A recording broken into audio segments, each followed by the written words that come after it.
hell wrong with that? Fucking shit. Oh, we on. What's up? Hey, James, we on this motherfucker. Yeah. Nigga tripping. It's just like Nigga no putting some. microphone on. Hold on, man. Can't hear you, sir.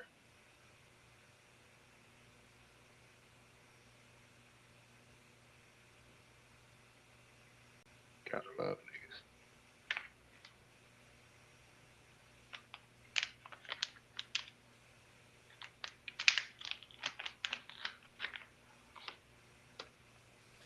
Should have turned on some music. Yeah, get out those shit flag. Mm, much worse has been done on this platform as of late. Has it though?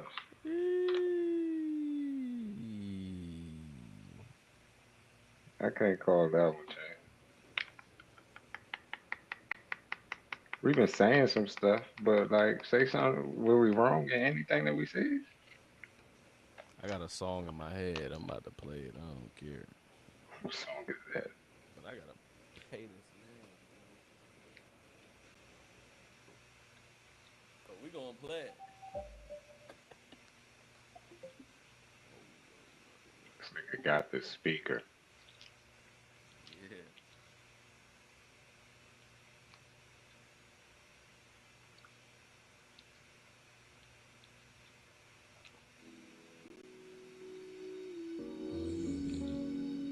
Keith Sweat?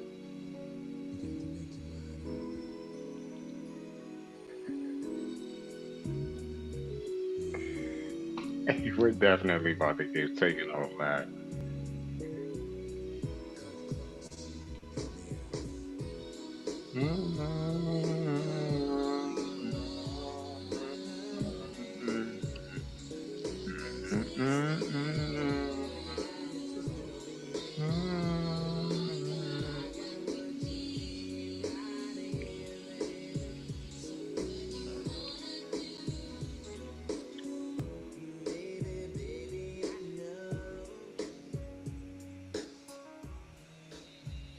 All right. As a father of two, damn, I haven't done some shit like this in a while. This feels right. You know what I mean? Talking to music. No, as a father of two, um, Charlie ain't going to bed no time soon. I don't know when we're. I don't know when we're gonna see Charles. So we just gonna catch a quick little vibe. You know what I mean? If they flag us, they flag us. Let me open up this chat. Let me start sending the link out to cats. Um, Y'all should have never left this in our hands. yeah, I don't know why he did that. He should have just let the niggas wait. But He was he was like, "Hey, you gonna hold it down, talk?" I was like, "I don't know if you want me just on this joint talking about myself, but right, what are you if talking that's about? what you want, then hey, Let's get the link around to the people. what you sipping on, big dog?" Um, so I've been on and this is how I know I'm getting older, because I tried to revert. But obviously, we know brown in the winter, fall, winter. So I've been telling you, I've been in the whiskey bag. But I've literally been every time I try to buy a bottle, which is very rare these days. I try to get a different whiskey each time. And today I am drinking Green River. I had that before. Yeah, I mean, I just been going to whatever store that I'm vibing with. I just pick a joint in the same price point as what I want to pay and whatever the fuck they got. What we talking about? What we Whiskey at the drinking? moment. Yeah, I was just talking about how I've been like on a fake whiskey tasting tour. Okay. Every time I try to purchase a bottle, um, I just been trying a different whiskey. I feel like I found my gins, I found my yaks. I'm not a tequila man, but there's. I feel like there's a million whiskeys out there, so I just been trying a bunch of different joints. The larceny, the nearest shits. There's a bunch of nearest shits. What I've learned is there's a bunch of everything for the whiskey. You know, I think I was just Hmm. oblivious to how whiskey goes. You know, I think even though I wasn't a tequila cat, I think you get consumed in the blanco, the anejo, the reposado, the whatever. You know, all that bullshit. The higher ups and all of that. As a yak cat, you know, it was VSOP or just VS or XO. I feel like that was it. But with the whiskeys, I mean, there's rye, there's bourbon, there's double rye. I mean, there's just so many shits. You got cherry Um, cast. You you got know, just sherry cast. an insane amount of shit. So I've just been trying to try it all. I don't think I figured out what my bag is. I was gonna be my second. I was gonna be Like, my am I a follow up. rye? Am I a bourbon cat? I don't know. Like today, this is the rye. Um, You want to shout them out? Give them some pub. oh yeah, I was saying this is Green River. I don't know what this. This shit is from Kentucky. So, but then it made me, as I've been on this tour, like it made me think about how cats like me just jumped into just drinking Knob Creek for no fucking reason. It's just like this is kind of wild, bro. Like, what is this? Why? For the love of the game. Yeah, I Hmm. mean, but it's like, why? Why am I going Knob Creek? You know, I feel like if like I go to the joint now, I'm not about to even try to buy the knob for real. You know, probably not, but you're old now. You know but better. you, yeah, that shit good though. It's just No I one don't said know. it wasn't. All right. I love that. I like that. We should just start every pod with just a nice little conversation about nothing. So like, I mean, we didn't want to start off the whole jump without you, so Oh, we you just should started. have. We just started bantering. Oh, you should have for sure. We did. We played some stuff that might have got us taken down, but it's all good. Yeah. I randomly had the live up the whole time. We didn't skip a beat. Told you. I love it. I love it. All right. Well, formally introduce everybody. Thursday night. You know where you're at with it. You know where we're at with it. We are potting. Um, we've had some good pods of late. Shout out to Omatic for being back. Uh, he had some sexy moves last week. So shout out to him and the sexy moves. Uh, before we okay, before we get, Dog, what the fuck, Charles? I'm just saying. Hilarious.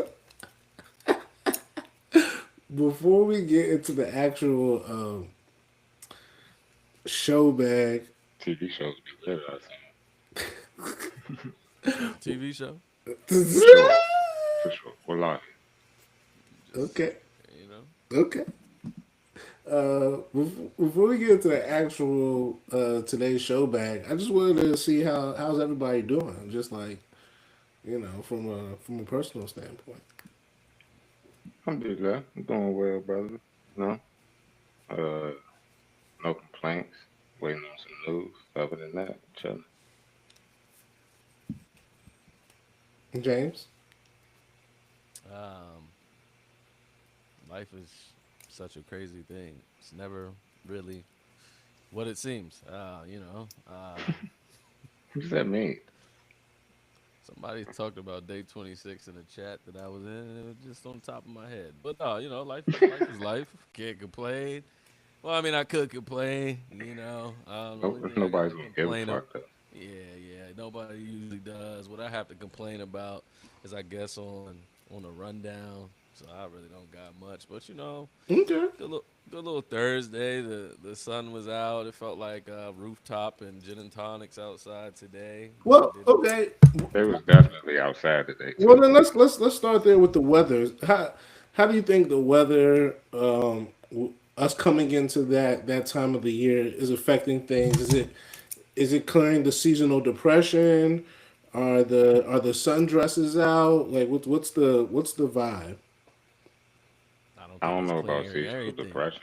Yeah, I I say think if anything, I it's don't making it subscribe. worse because we're getting an 80-degree day, and then it's about to be 40 tomorrow. You know what I'm saying? So Fair, I got fair. a cat that's coming up here this weekend. He's probably here now. Well, he just came up here for the cherry blossom, from a warm state.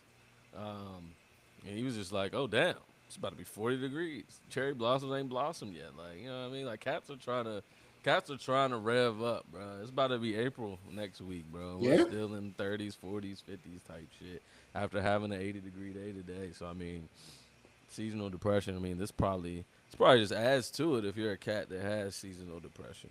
So I don't know. No, very fair. Very fair, very fair. I just want to see what Cat's take on the weather was, because, like you said, it was. Charles, how are you doing? You're not going to escape Facts. this. Yeah, like what's Oh, good? I'm doing fine. March is almost over. I peeped that it's gonna be Palm Sunday, this coming Sunday, and then we'll have Easter. So, get your Easter goodies, your Easter bag, your Easter fits. Get all those nicely sorted out and ready. But outside of just preparing for Easter, uh, nothing really. I don't really think I have much going on. Oh, shout out to the David Dennis pod, Ball Up Top, season 2.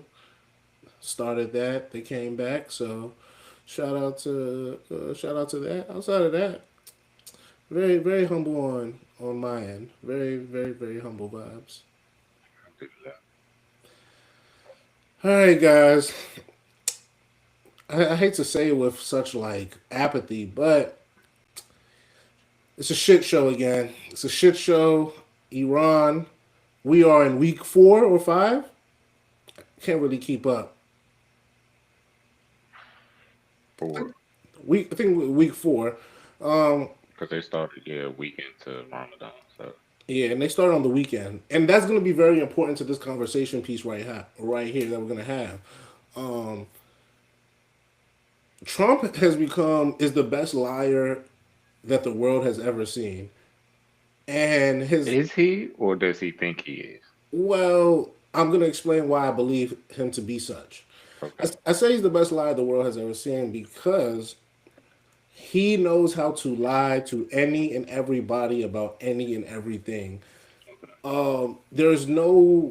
There is no person he won't lie to. There is no lie that he won't tell.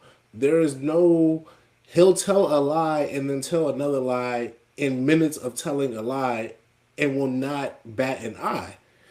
And that's very, very Okay, important, Dr. Seuss. you know. That's very, very important to um this conversation piece because for the first duration of Trump's presidency, if you were a stock market person or you were a person a finance person, you loved Trump. Every time you looked up, your portfolio was probably doing better. There was probably gains upon gains. Now, the economy in itself might not have been doing well, but you and your portfolio probably were doing really good. This last year, same thing could be said when he got back in offense. If you are strictly a stock market, hey, what is the Nasdaq? What does the Dow say? I give him 10 months. You I were won't say I still won't say the first year. okay. Well, from January to November, December of 2025, everyone was very very happy. It wasn't until this week, I would argue, not this week, but this war in itself, but this week particular, because the Dow had its largest drop of consecutive days. I think 4 days in a row that the Dow has dropped. With that being said, this week has now When come. are like not to control, when like 4 consecutive days of like it dropping at like historic numbers. Yeah, that was the drop. Like Dow has dropped, but to your point, it's been a historic drop, and I think today was the worst of that run during these 4 days. But I say that to say, I make that point though is that what is happening is that for the last years, the market has basically functioned on Trump's word. What Trump says is how the market goes. When Trump says he's going to fire the Fed chair, prices stocks go up. When he says he's going to add tariffs to this country, stocks go up. Price and literally that's no way to run an economy. The economy cannot run on the word of a man, in particular an 80-year-old man who doesn't seem to be all there. And we're seeing that play out in real time with the Strait of Hormuz. Mook made the point maybe about a month ago that once they block that strait, it's going to mess up things. It's going to mess up not just oil and things of that nature, but it's going to mess up the economy. It's going to mess up markets. And we're seeing that come to fruition all because of this war. And due to that, we're seeing the manipulation Trump is trying to do to basically appease all sides. Now back to the why lying is so important. Lying is so important because Trump has to appease every part of his base and to a certain extent the American people. So he needs to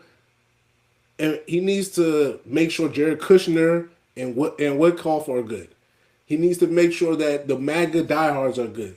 He needs to make sure that Republicans who are a little bit softer but are still pretty much entrenched in this corner, they're good.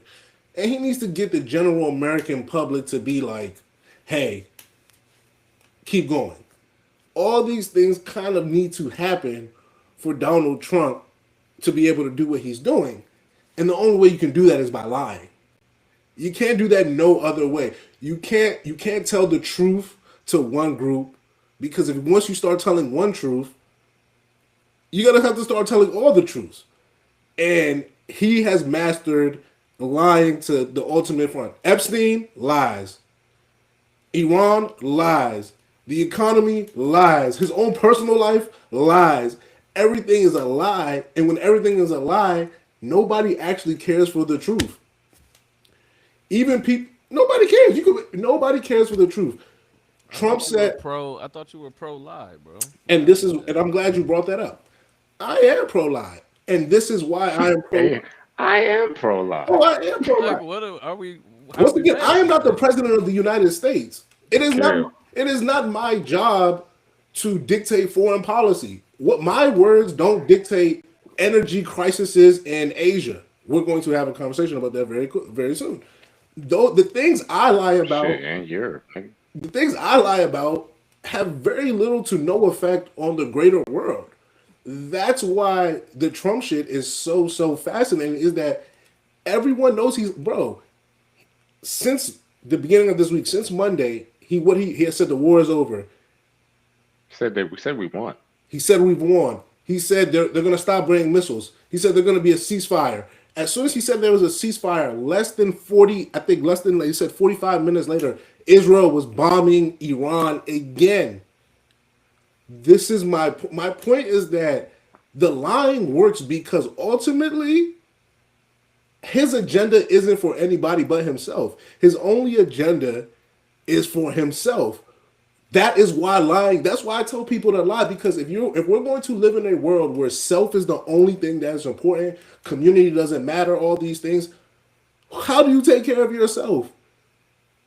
It's to get ahead. You only get ahead. No one is getting ahead just being a nice person. That once again, we'll get to this later in the conversation about uh, a very The energy crisis in Asia.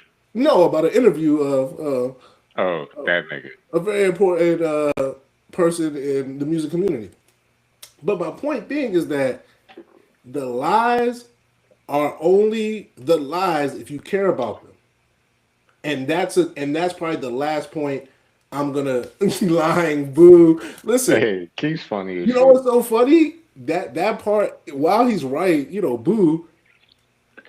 Shout out to Jay Z. There's a reality of the world. That's what he was saying in his interview that the world, we just have to you have to take the world for what it is.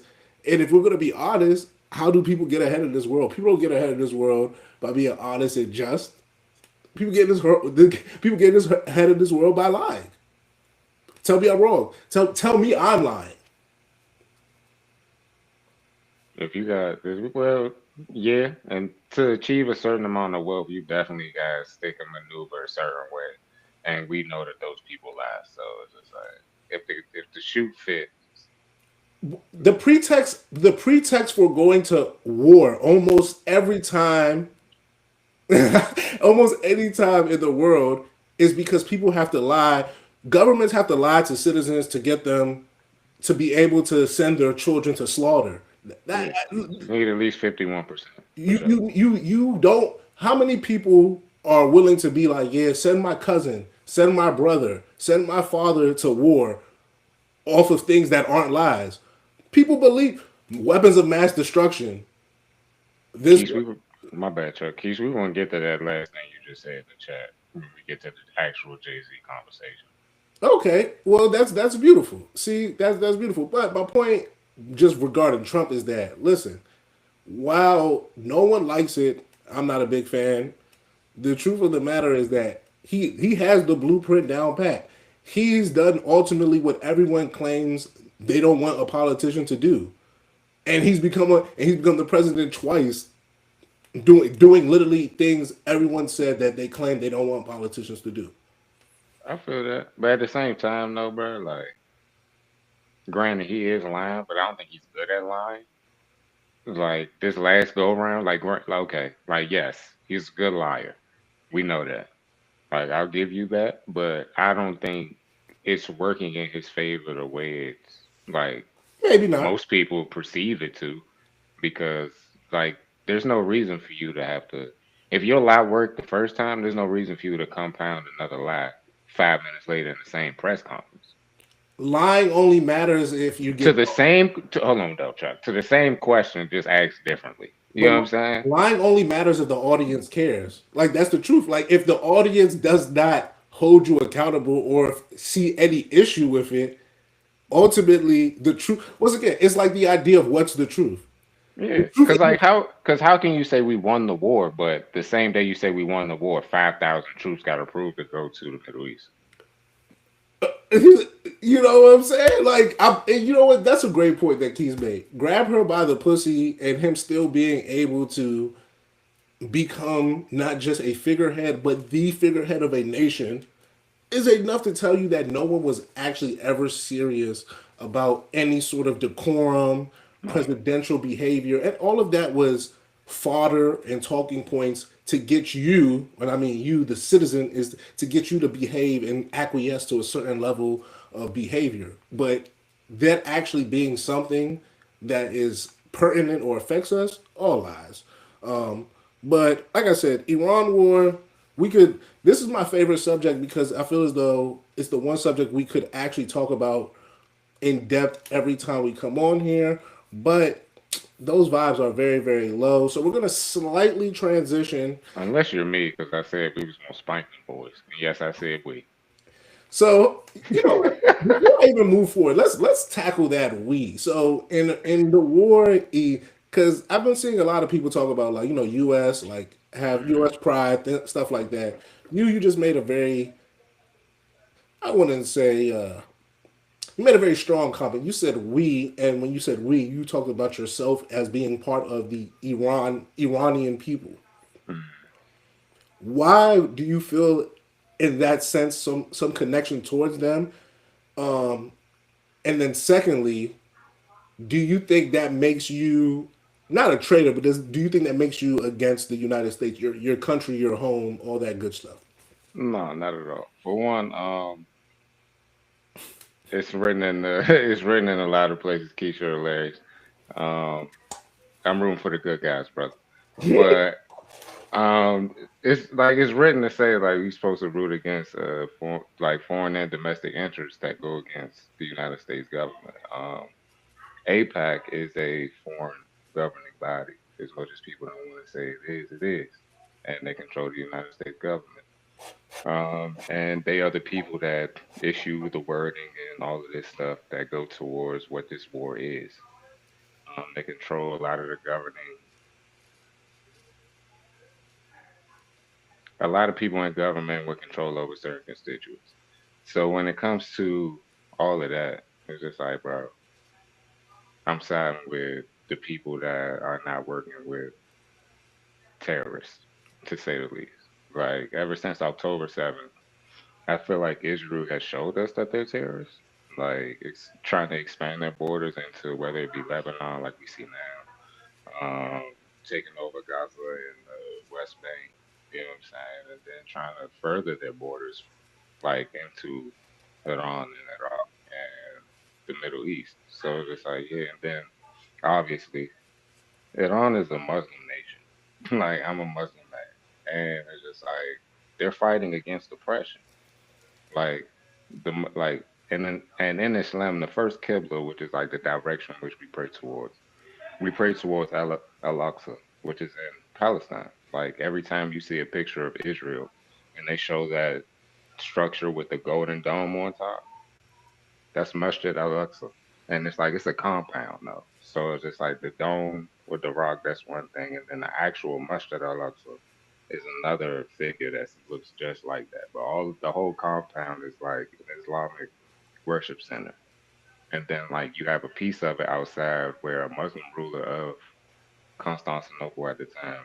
He gave the Jews that wall, the Wailing Wall. He allowed them to go there to pray and worship and all of that because the Christians that were there at the time were persecuting them and did not give them an area to pray and all of that. Like you either gonna be Christian or you gonna be dead, type shit.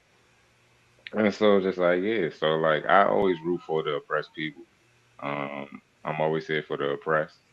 Like that's when I took my oath, my shahada, to accept this religion and to be accepted into this religion. That's part of it. Like you're supposed to stand up for the oppressed people. And with them being a Muslim nation, even though they may be Shia, however they practice, like we're all Muslims, like Sunni, Shia, Sufi, like none of that is in the holy book of the Quran. And so it's just like we Muslims at the end of the day, like you attacking my brothers and sisters for what reason? Can't call it. So it's just like I'm side with them, and especially like times like now, like we have war, and like you killed a religious leader, and I honestly feel as though if it wasn't for Iran, Israel would have gotten past the Iranian borders a long time ago and like actually ventured into the Middle East, like Oman, Bahrain, and all of those other countries wouldn't stand a chance if it wasn't for Iran. Like their existence wouldn't be a thing. Like as much as they want to chalk it up to America, we show you who actually protects the Middle East. Like they put American bases on your soil. Like they'll start a war, but they won't protect your actual homeland. Like they invested in this ground too. Like y'all give them endless money to the tech boom. Like the Middle East is the only thing propping up the tech bubble right now. So it's just like if they don't want to protect their actual economic interests in the region, then they damn sure don't want to protect actual people in the region. Those are also Muslim countries. You know what I'm saying? So it's just like this goes back to like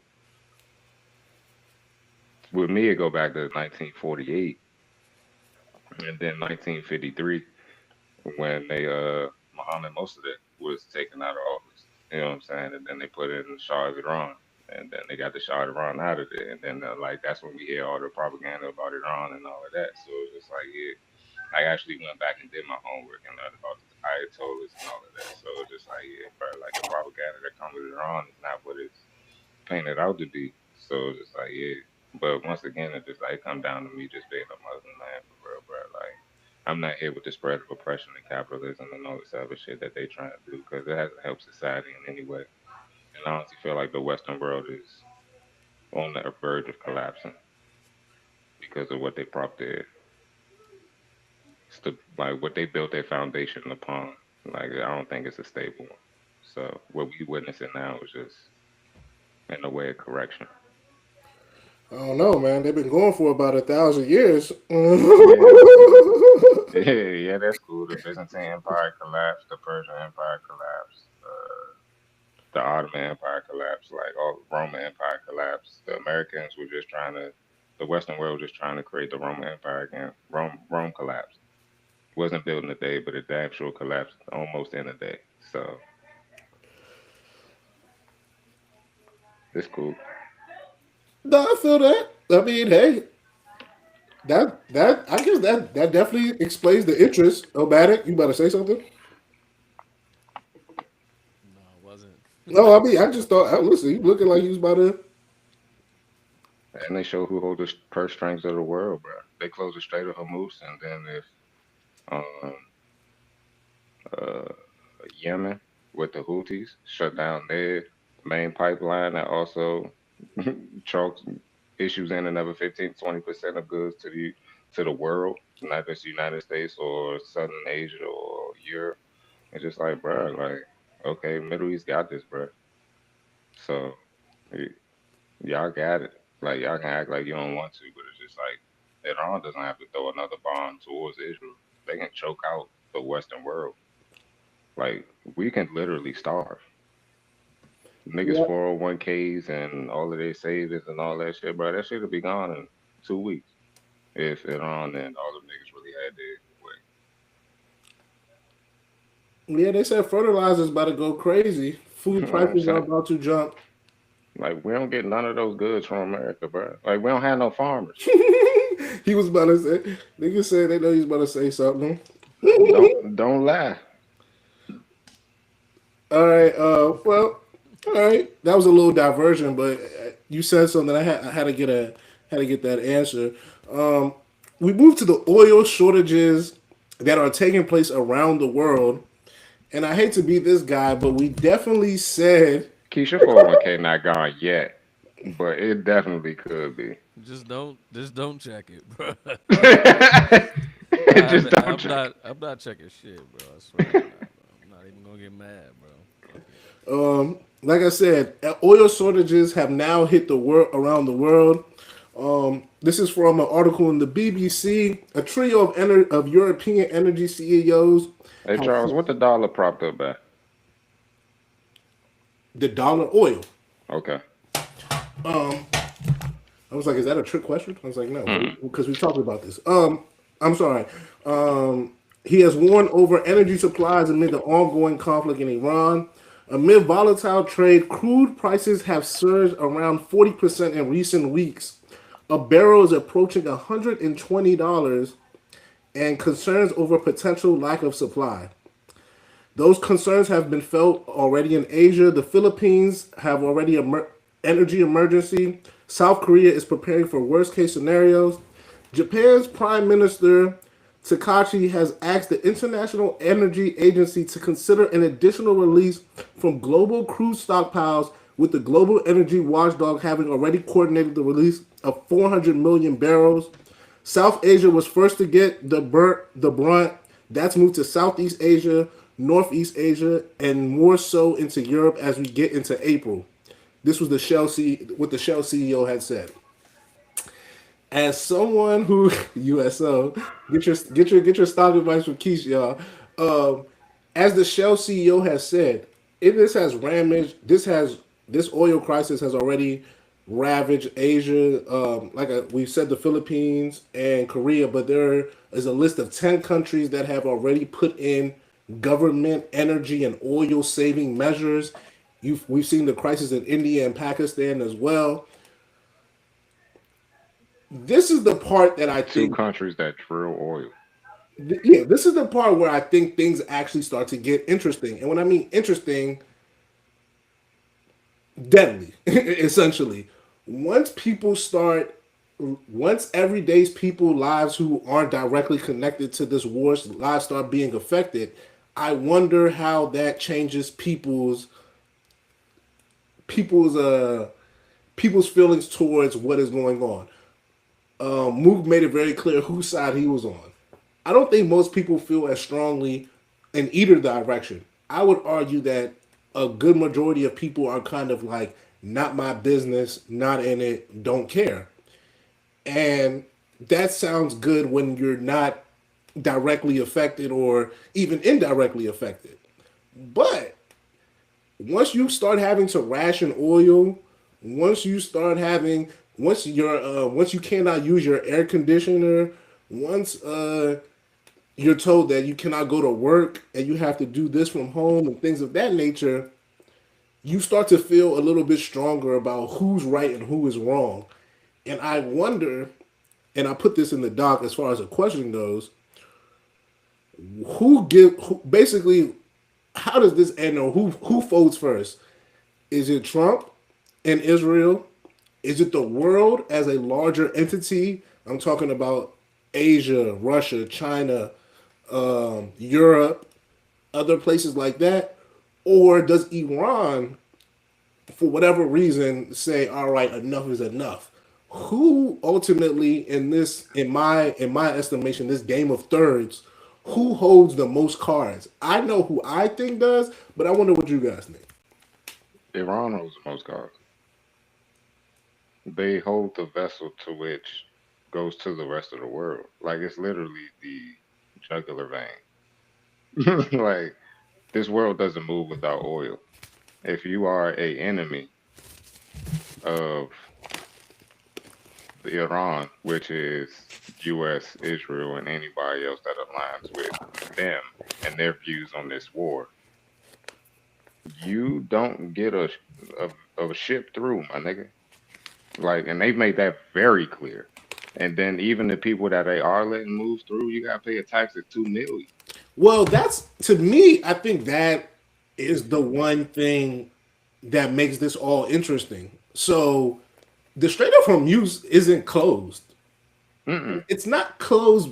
It's close to the United States of America, and I think that's such an interesting caveat in all this, or such a fascinating player in all this, is that the actual strait that we're talking about, it's not closed. Mm-mm. It just isn't working in the way that it has worked In literally the for the past, last half century.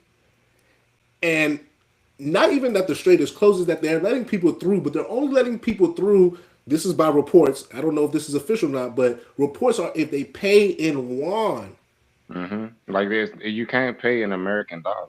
And that ultimately, to me, is the game changer. What did you ask earlier? What is the American dollar backed in? Oil. The oil dollar, the petrodollar is very essential to American dominance. There's no way America can apply sanctions on the country if the petrodollar doesn't exist. There's no way. They would have no actual Control control and no actual recourse to put sanctions into effect. When they went into Iraq, and then and no legal basis of action. it's not even illegal. The legal basis doesn't matter, as we can see right now. Legal basis don't matter with Israel. The only basis matters is the currency. Currency is what matters because that is No, what I'm here. that is But what that gives them the jurisdiction to do what they're doing. Though.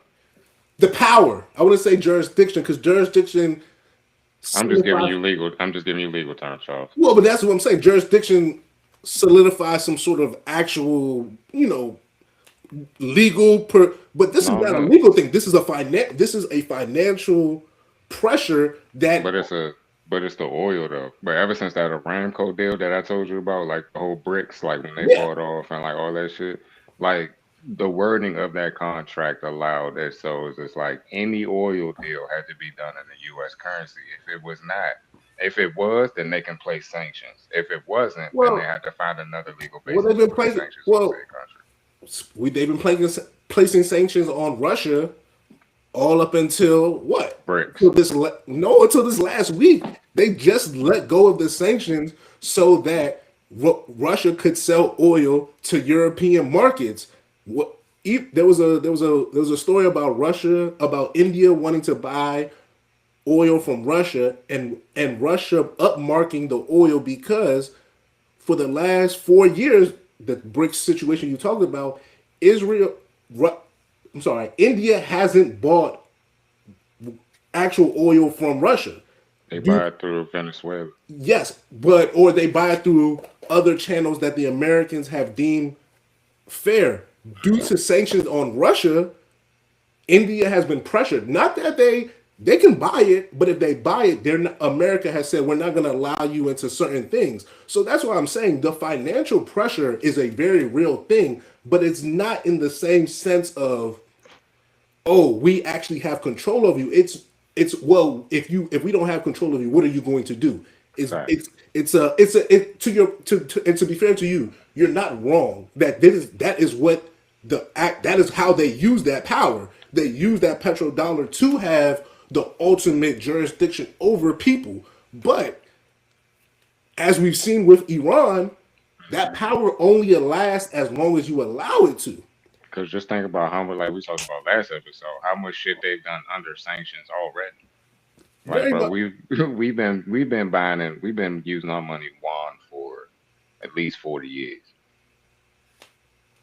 But So we can stamp in the last 8 to 10.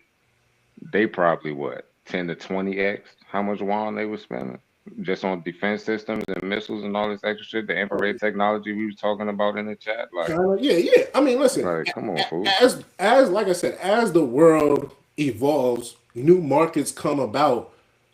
It is not beneficial to American dominance if people are trading in anything other than The U.S. dollar. the US dollar. So that's why this oil shortage, at least to me, is such a peculiar part of the conversation because if I live in Australia, I live in India, I live in Pakistan, I live anywhere on that side of the world, what benefit does it mean to keep American dominance intact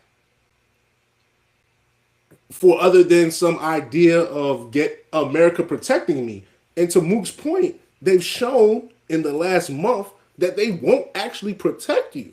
So it might be of benefit if I want my country to survive that I pay this yuan, I pay this $2 million fee to get these barrels. Now, Ukraine is probably is decides to rear its ugly head and bombed a tanker off of, I forget, this happened either Wednesday or Tuesday, bombed a tanker off of the Indian Ocean or some shit that was apparently sending barrels of crude oil somewhere. I don't know if it was sending to oil, if it was coming from Russia to Europe or Russia to India, but they bombed a tanker. And so, once again, there's so many different players in this. And like this is the weirdest thing about I think a world war in 2026.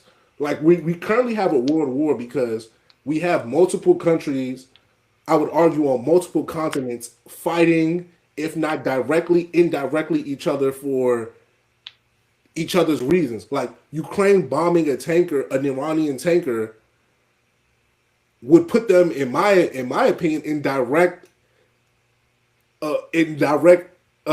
combat with the Iranians. But they get so much shit from Russia that Russia got that. And then you seen what was that? The peace treaty that they proposed for them to just for like Ukraine to give up that side of Ukraine. Yes, It was like, hey, bro, let them have that yeah. shit. That was Trump's. He tried to sneak that in this last week as Yeah, well. yeah. Just But like, I giving mean, if you Kiev, want to keep it a bean though, is it Kiev, whatever it's called, Kiev. Kiev? Yeah, that was the whole point. Give them that, and then let's end the war. I But mean, but if you want to keep it a bean, Kiev is way more like culturally Russian than Ukrainian. well, that's why I personally never get into these land border disputes because one, I'm not from there, and these things are not as simple as I think people would like them to be. Like the land mass in 1920 something wasn't what it was in 1820 something, and it wasn't what it was in 1720 something. So this idea that physical maps or things of that nature are the end all be all is a very slippery slope because you end up you end up doing this thing where we're not honest about how human civilization has evolved.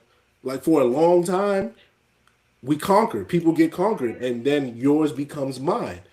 Your people become my people. This is like, I know it's a very kind of barbaric way to think about the world in 2026, but that's the reality of how the world for a very long time worked.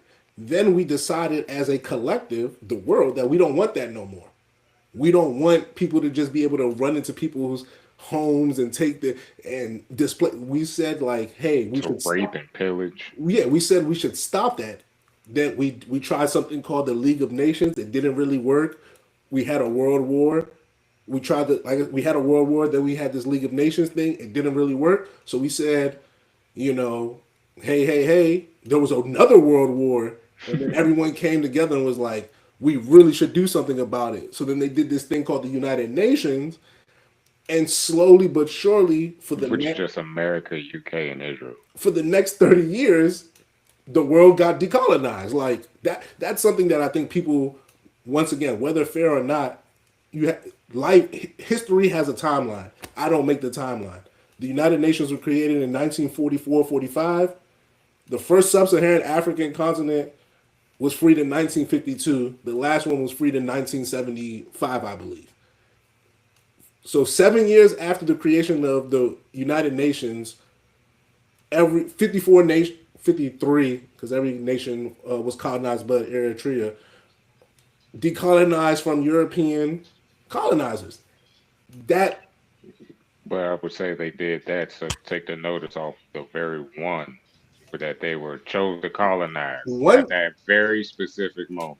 and I don't, Because 3 years later, after the UN was created, they had the once Nakba. again, that is a very, I think, And then that same year that you're talking about, they had Very- another Nakba. very important basis to the conversation. But that, I think, what makes this thing so murky is that this has never been a clean cut and clear thing. Even the idea of what we consider Israel today, the people who have came, how they came, coming on the boats. Like there's very much so video footage of European immigrants with banners saying, allow us to be in your homes. Europe has kicked us out. All these things of that nature. So the point you're referencing is that, like, yes, even in what I'm talking about, this creation or this institution that was supposed to decolonize things, it ultimately was around while we just saw this colonization happen to another group of people.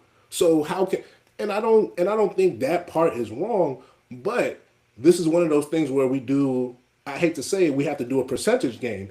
If 100 people are somewhere and 80 people get taken out, you have to look at the thing and say it was ultimately a success.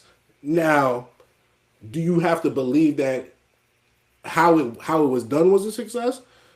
Once again, that is left for all of us to debate or have conversations about on our own.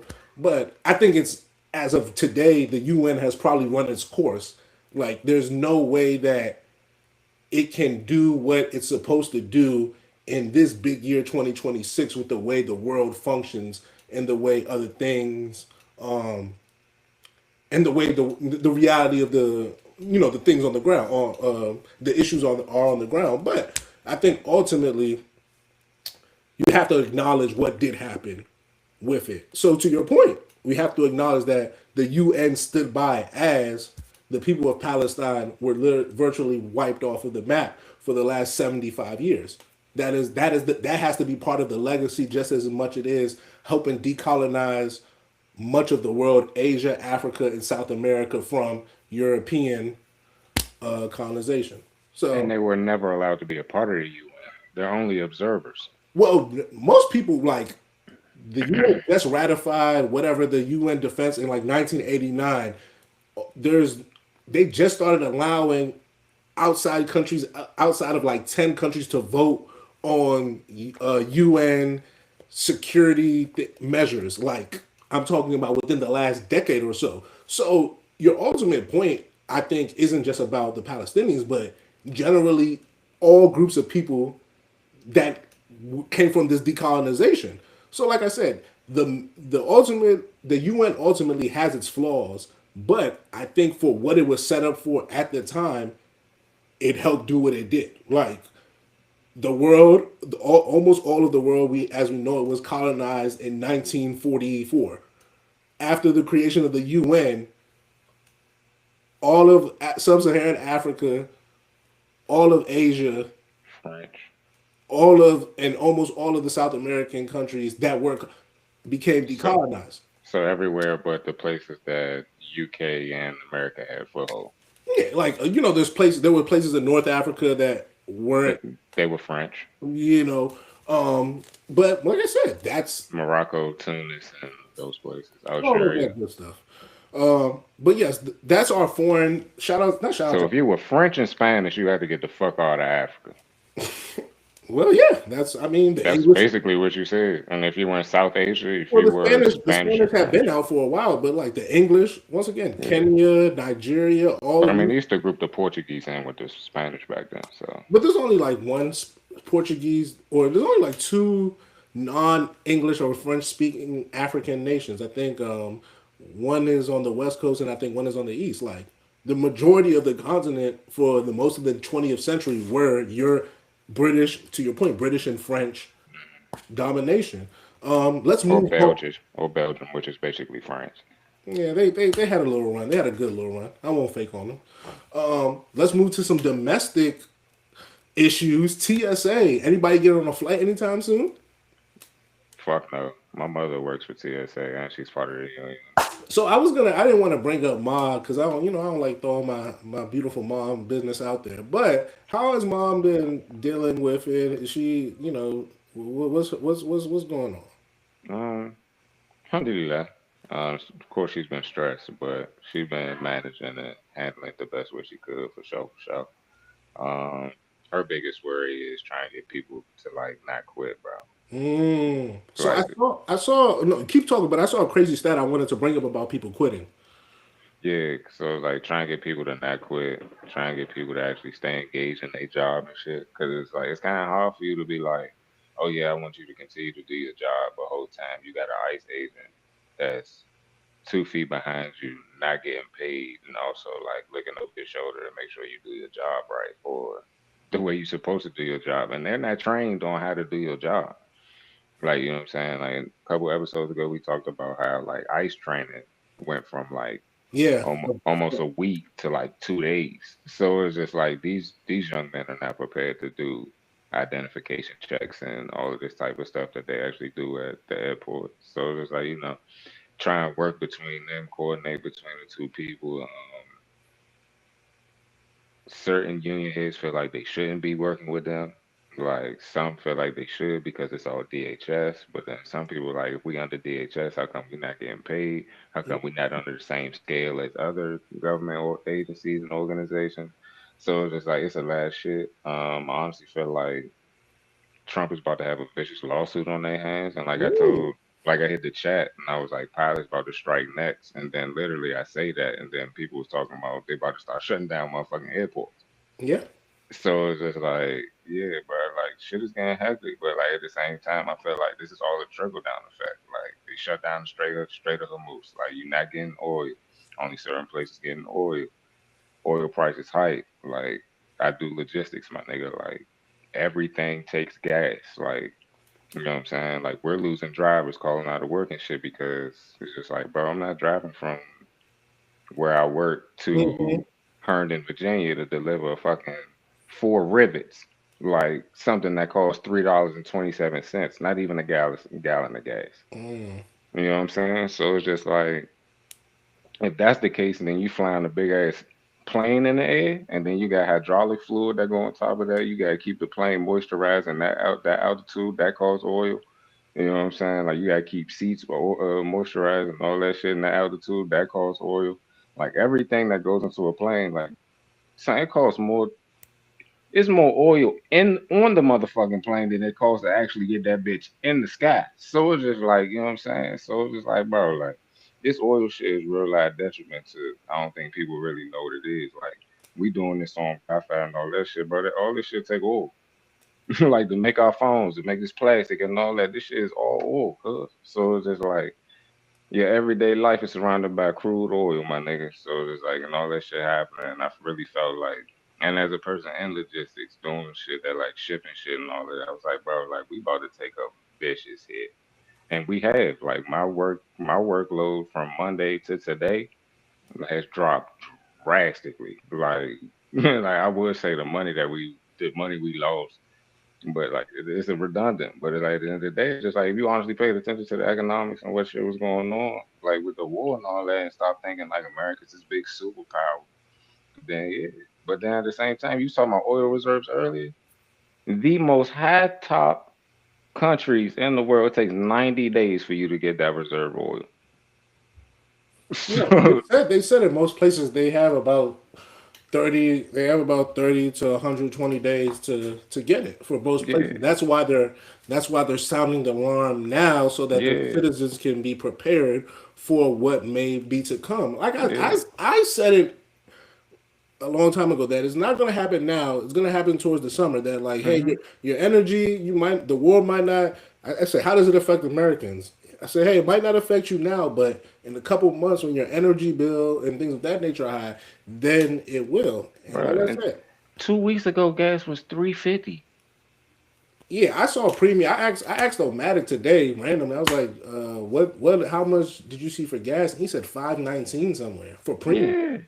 Yeah. I mean, Son, Lil Sis put premium on her car. We needed gas at the time. We paid 529.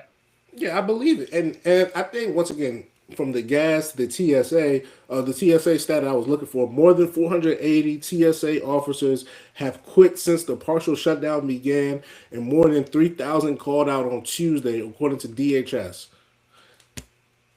Like I said, I don't know like how you can run a functioning society if you can't get domestic travel. We're not like I said, we're not even really talking about like, oh, people are trying to get to Europe, people are trying to get to. We're talking about people can't get from Chicago to LA, from New Orleans to New York. Like those type of things I think are far more impactful to getting this war over with. And I know people won't directly connect, oh, the war and this, but this all plays like you don't believe that DHS that this is like the whole issue is the them bargaining or using everything they have to get what they want. And my thing is that you don't think the war plays a part in this backdrop in deciding what the Democrats or what the Republicans are willing to concede or not concede to get something else done. Now, the war in itself has already started. No one voted on it. They just I'm went. about to say, nigga never went to Congress to get a war approved. But Like, we're illegally at war. of course. But that's you. I don't know if you saw the other day. He said that he will not call it a war. Like Yeah. that's my whole point. The man. So what the fuck is it? Because you about to send in ground troops. That's an invasion. Well, yes. Well, I don't know if you saw. AP News today reported that what Israel is doing in Lebanon is an invasion. They reported No, it I'm if I seen that. as an invasion. And my thing is that Omatic asked like what one time what is our purpose like for doing all of this? My thing is to alert like my thing is that if you listen to this podcast, one of the few things I've been very adamant about is that you cannot tell me this war is justified and then see what's going on in Lebanon and tell me that the stuff that happened in Gaza and Lebanon aren't connected. Like, You this is can't. not occupation, my This nigga. is once again they bombed Lebanon, they bombed Beirut, and maybe I feel this way because one of my homegirls is half Lebanese. So like we for randomly for like the last year I've talked a lot about I've like I've looked at Lebanon on many a maps. Mhm. I've talked about Lebanese people. Like I've talked to Lebanese people. So maybe I feel I just a got some little good folk that's Lebanese as well. I might care just a tad bit more, but it's baffling to me to watch a country literally drop bombs on another country, tell their people that you need to leave here by a certain amount of time and you cannot come back, and the rest of the world not say anything, but then that same country say we're being attacked, and everybody say, well, we got to hear them out. Like that disconnect really fucks with my mind. I have a question. Talk to me. How does your Lebanese friend feel about Lebanon trying to disarm Hezbollah at this precise time? I think I'd be lying to you to to have tell you that me and her have ever talked about Hezbollah and Lebanon past that. But what I will say, not speaking for her any sense. What are your thoughts on it? Well, my thoughts are on that. Militia groups are militia groups. Like no one would tell an army that no one would tell the U.S. Army that they couldn't fight for the honor of the U.S. Like they just wouldn't. And that's what happens when militia groups basically fight for their country. Like Hezbollah, whether they like to admit it or not, that is the army for Lebanon. I watched video of the Lebanon army allow Israel troops to come into their country. I'm talking about Welcome them. in in towers, stand with their guns to side and watch IDF soldiers roll their tanks into their country. Now, once again, I'm not Lebanese, but If you told me that somebody was going to roll their tanks into my country to bomb and kill people who live in my country, I would tell you anybody. And rape. Can we can't we keep looking over this No, one no, word. no. But like Listen, bro, like them niggas are nasty savagery. We could workers. call Like it savagery. We could call it yes. savagery. To do that to my anybody who is going to protect me, my family, in that country, I would support it. Now, the thing about Hezbollah in particular is that this isn't no like, oh, we started this group a year ago. We started this group 2 years ago. Oh, we started this group. 10 years ago. And this group was started in 1982 to deal with Israel occupation. And the What Golden Heights, am I correct? Yes, and what people Thank don't you. realize is that they pushed Israel out in 2005. So this isn't like a thing where Hezbollah hasn't done their. They have literally shown that them as an army can fight. So for me, anybody who like brings up Hezbollah or brings up militia armies, in particular with conversations like this, is one either being disingenuous or one just doesn't really understand warfare. Because my thing is that armies fight armies. And the one issue with Gaza is that Gaza doesn't have no army. So when you are just blowing shit up like they are, like Israel was doing in Gaza, that shit is a genocide. Like, you know why I won't call what they're doing in Lebanon a genocide? Because Hezbollah is there. Because Hezbollah says, no, we won't allow you to turn this into that. They also have a fucking air force. Like the Lebanese country has its own fucking air force. We will not allow you to do this. And I think that is a very, very important part in all of this. All And that's right. another reason why I ride with Iran so tough. Because like they were the only Muslim nation to stand on behalf of the Palestinian people. And always have. Like always. I feel like that's it. I feel like it's maybe not interesting, but it's definitely an effect of what's going on in Iran that people are actually having to sit with what is going on in Gaza in a real way. They're actually having to ask themselves, what does the devastation of those people actually mean? And I don't think they would be having these same type of conversations if we didn't have this war. So maybe I hate to be this guy, but maybe that's a silver lining on all this. Maybe eyes have opened to greater atrocities and things will change due to that. People talking about Sudan now, so Yeah, inshallah. like I said, exactly. The whole about how the UAE, how things are getting better for the Sudanese people now because UAE doesn't have enough money to fund their so like And the Iranians are bombing the shit out of their whole all of their this whole all of this is connected.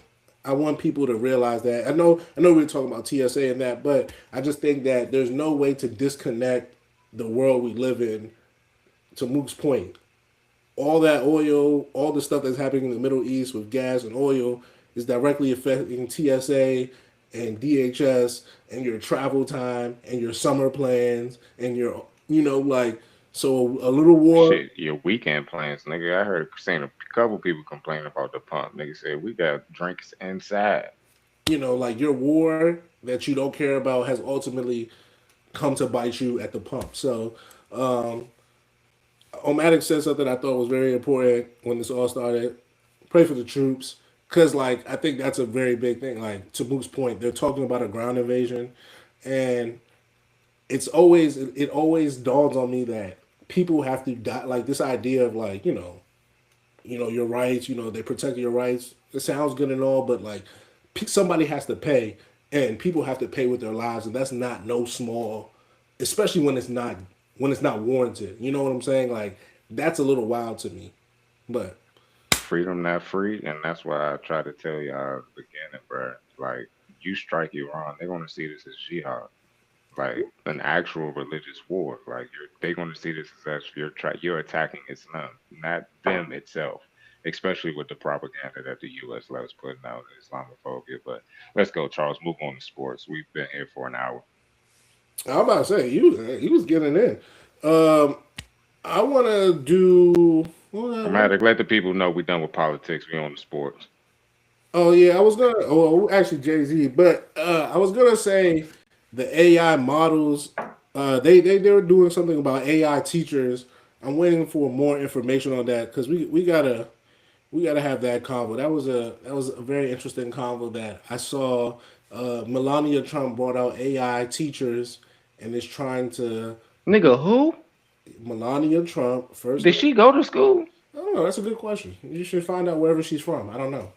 But she did. They talking about bringing AI. We're gonna do that next week, not this week. Get the Googling on Matt. We'll talk about that another day. But let's move on to Jay Z. Jay Z did his first interview in some time with GQ magazine, and the interview was. I don't know how to say. The interview made me go and I went a few different times. Omatic, do you have anything you want to? I want to say that face that he just made crush me. Yeah, she didn't. She didn't finish school at all. I didn't think that was that big of a deal. But Jay Z. So Jay Quick Z. year or two, and then started modeling. I don't know. Okay, so man, made me lose my track. Jay Z. Jay Z's interview with GQ. Did you guys read it, watch it, any of it? No. No, I didn't see any clips either. No clips. Okay, well, So I don't. All right. Now, no. Say your can piece. I don't find him inspiring. I Okay. don't find him like intellectually like Ooh. Okay. um stimulating, like especially just talking wise, like in interviews and shit. Like I don't really see Jay Z being, and then especially like the way people put him on his pedestal is like, oh, this black man, black man. I'm like, bro, I don't give a fuck about that, Well, bro. well, I'm glad you said that. He don't give a fuck about y'all because I think for me that's the crux of where I'm gonna go with this conversation. So I didn't watch. Actually, I lied. I saw a few clips first. I saw the clips about J. Cole. I think I saw one more other clip, and I was like, okay, normal music interview. But people started talking about the interviewee in particular. The dude looks mad young, and that. But the dude's 35. So I'm Oh, like, who is that nigga? I don't know. Apparently, GQ's lead editor. I don't know. I'd be lying to you. Like I don't be reading GQ, so it's not. I That's don't not read my. GQ You either. know what I'm saying? I'm not here for that. I mean, not. I'm not that here. I just that's not my thing. So I would love to be on the cover one day though. so I just wanted to read it for myself because I was actually going to take articles, blogs, top 5 things that we took away from the Jay Z interview, and I was just gonna take those. I was gonna basically curate the different blogs and then ask you guys, some random questions. But I was like, you know what? I'll do I'll do this interview. I'll see what he's talking about. And I think the first thing that struck me as very interesting was that in the written article on GQ on the website, the editor makes it very clear that as soon as the interview, not as soon as it, but even after the interview, Jay Z was contacting him to clear things up, to emphasize other things, basically to dot his I's and cross his T's. So to basically say that he knew he fucked up. No, I didn't listen. That I'll allow everybody's interpretation to be their own. But Or he knew he misspoke. Put it that way. for me, that's what I took from it. And there's 2 times in particular that I was like, Jay Z just doesn't get it. So he was talking about capitalism. He was asked about how he feels about being a capitalist, or people referring to him as a capitalist in a negative way. And then he waxes poetic about the bill about he did it the right way. He didn't hurt nobody. Um, you know, billionaires. You can be mad at billionaires, but you're actually mad at the system. And he did what he was supposed to do. Da da da. And he then immediately follows that up with basically saying that the reality is that him has to work with different types of people, maybe white people, maybe other types of people. Within the they talk about the Super Bowl. He basically has to work with different people because Black people, there's no So Jewish people. no, not even Jewish people, but his whole point was that black people don't basically have an infrastructure. He didn't say these words, but there's no infrastructure in which black people could just be where black people wouldn't need other people. Black people are going to need other people, and that is the reality of things. Isn't that how you promote a title though? So then he talks about the Brooklyn Nets, and he talks about owning 0.001%, but he still owns the Brooklyn Nets, and then he makes this the most. I just think it's so hilarious connection. He goes, "Well, if Elon Musk owns 20% of Tesla, you wouldn't say Elon Musk doesn't own all of Tesla. You would say that's his company." And then he goes, Trump "No." don't own his name or the building that it's on, but okay. And then he goes on to say essentially, I never heard of someone call something a white owned business. And that was the part that struck me as a man who doesn't understand reality in the way he thinks he does. Because how do you wax poetic about the idea of reality, the idea of, hey, as a black person, you got to work with all these other people, and then you say something like, I've never heard of a white owned business. Well, the reality of the things is that there's no such thing as a white owned business A business is a business. because the society we in is a white society. That is the reality that Mr. Smart Guy here doesn't seem to get that. Yeah, white people businesses don't need a caveat because that is considered the norm. Why is that considered the norm? Because of the history of this country. Women businesses are considered different. LGBTQ businesses are considered different. Shit, veterans businesses are considered something different. Why? Because they reflect a larger group that isn't white people. Shit, Business, a union business. bro, everything in this country, not everything, but most things in this country got a prefix for it. You know what? The shit that don't have a prefix for it, most of the time, you know what that means? It's white. White. Like generationally white. like, You don't even got to question that shit.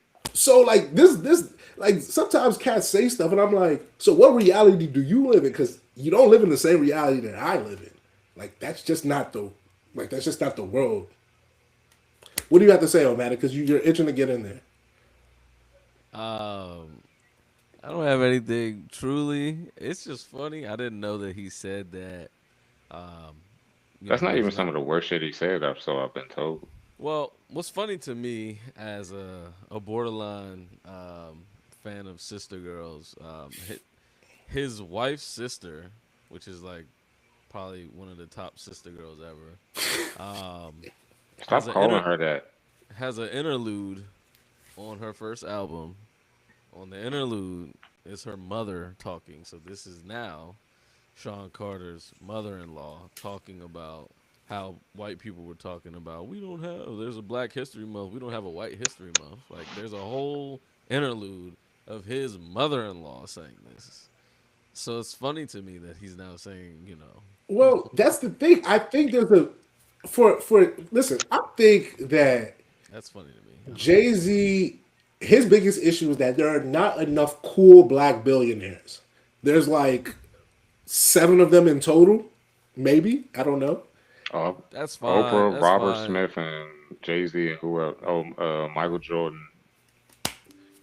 Maybe there might be some African cats who own an oil thing. They got a few billions. Like there Facts. might, I mean, you there might say be, this, you gotta go home to your wife, your mother-in-law, after you say some but that's the like thing that. Like though. we didn't talk about this 10 years ago. That's kind of wild.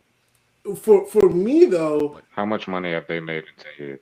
I think that's the issue. I think he just is disconnected from how people see things because to me, he was like he said something about not being used and that and it's like, bro, the Brooklyn Nets used you. Like the Brooklyn Nets decided that you would be the face of the team and to this day, people in Brooklyn feel like you sold them a a false bill of goods. They thought that they were going to get apartments and jobs and things because of the Barclays Center.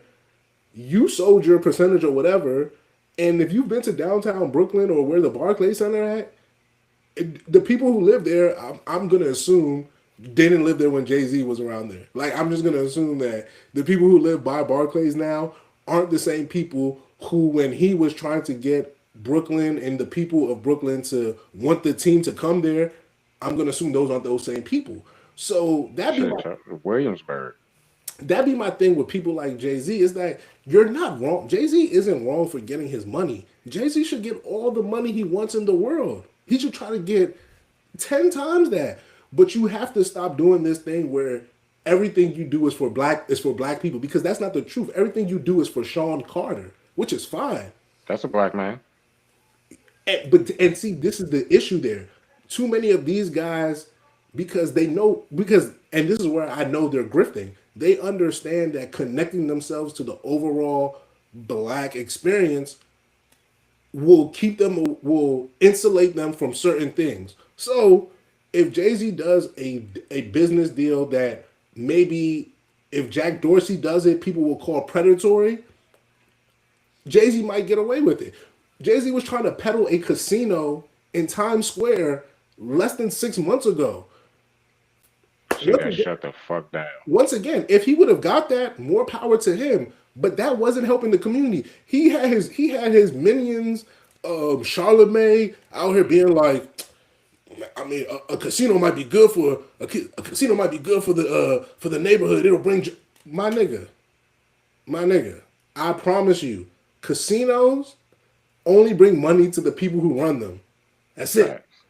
And I'm Nobody gonna tell else. you right now, as a nigga that worked in the casino, that contract for people that work there, first 2 to 3 years. After that, corporate is in charge or has the wherewithal to fire and bring in whoever at will. 'Cause I And can once tell you again, right every now. and everybody knows that corporations do this all the time, and that's another thing. Like he rich people do this thing where because they're rich, they think everybody else is stupid. No, we're not stupid. We're just not rich. And rich people believe that because how they got their wealth, not that, not even that it's better, but that they did it the right way. And it's like maybe you did, maybe you didn't. But the accumulation of wealth is just that. It's accumulating wealth. That's all you're doing. You're not any better or worse than anybody, but we are allowed to critique the things that you have done to get that. I think that is oh so fair. If you're a part of a business deal that uses eminent domain so that you can get your business deal done, I think you are not a good person. Uh, I mean, I can see that, but that's my thing. You making me think of things he said in the article. He was like, I'm good, Charles, because no, I'm no, good. because he was Because like, I'm talking about him. no, because when he says things, because you make that point, I think he made a reference to Eminent domain. no, he didn't make a reference to Eminem domain, but he made a reference to basic how people acquire stuff, like the wealth in which they acquire and how they get it, and how he used his talent. It was his talent and those connections that got him what he got. Oh, brother. So for him, there's a to me there's an actual disconnect because when he talks about his selling his share of cognac or douce,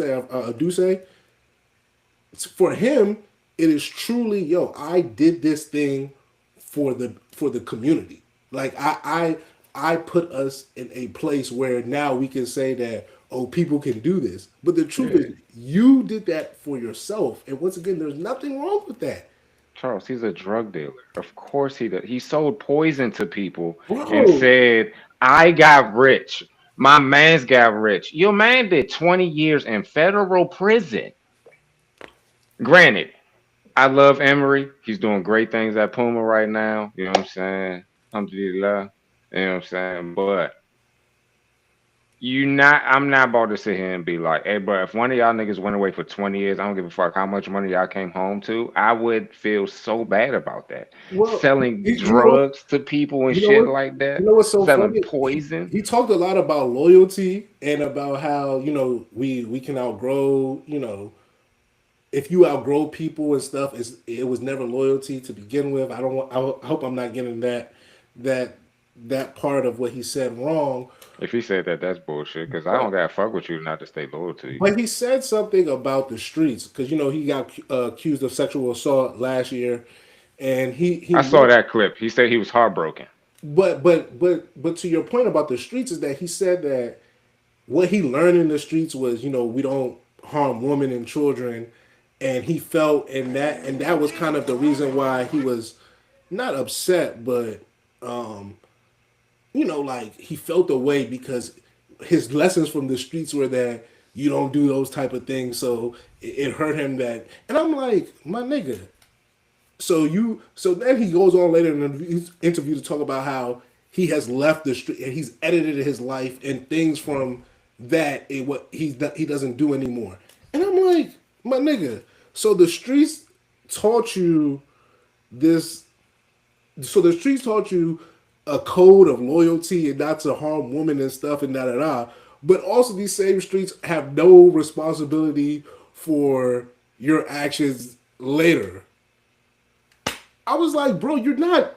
I don't really think you hear yourself sometimes. Like you're saying that the streets just weren't about guns and shooting. I took real lessons of loyalty, Right. and also yeah, the streets were just this thing that I've edited that experience out of my life.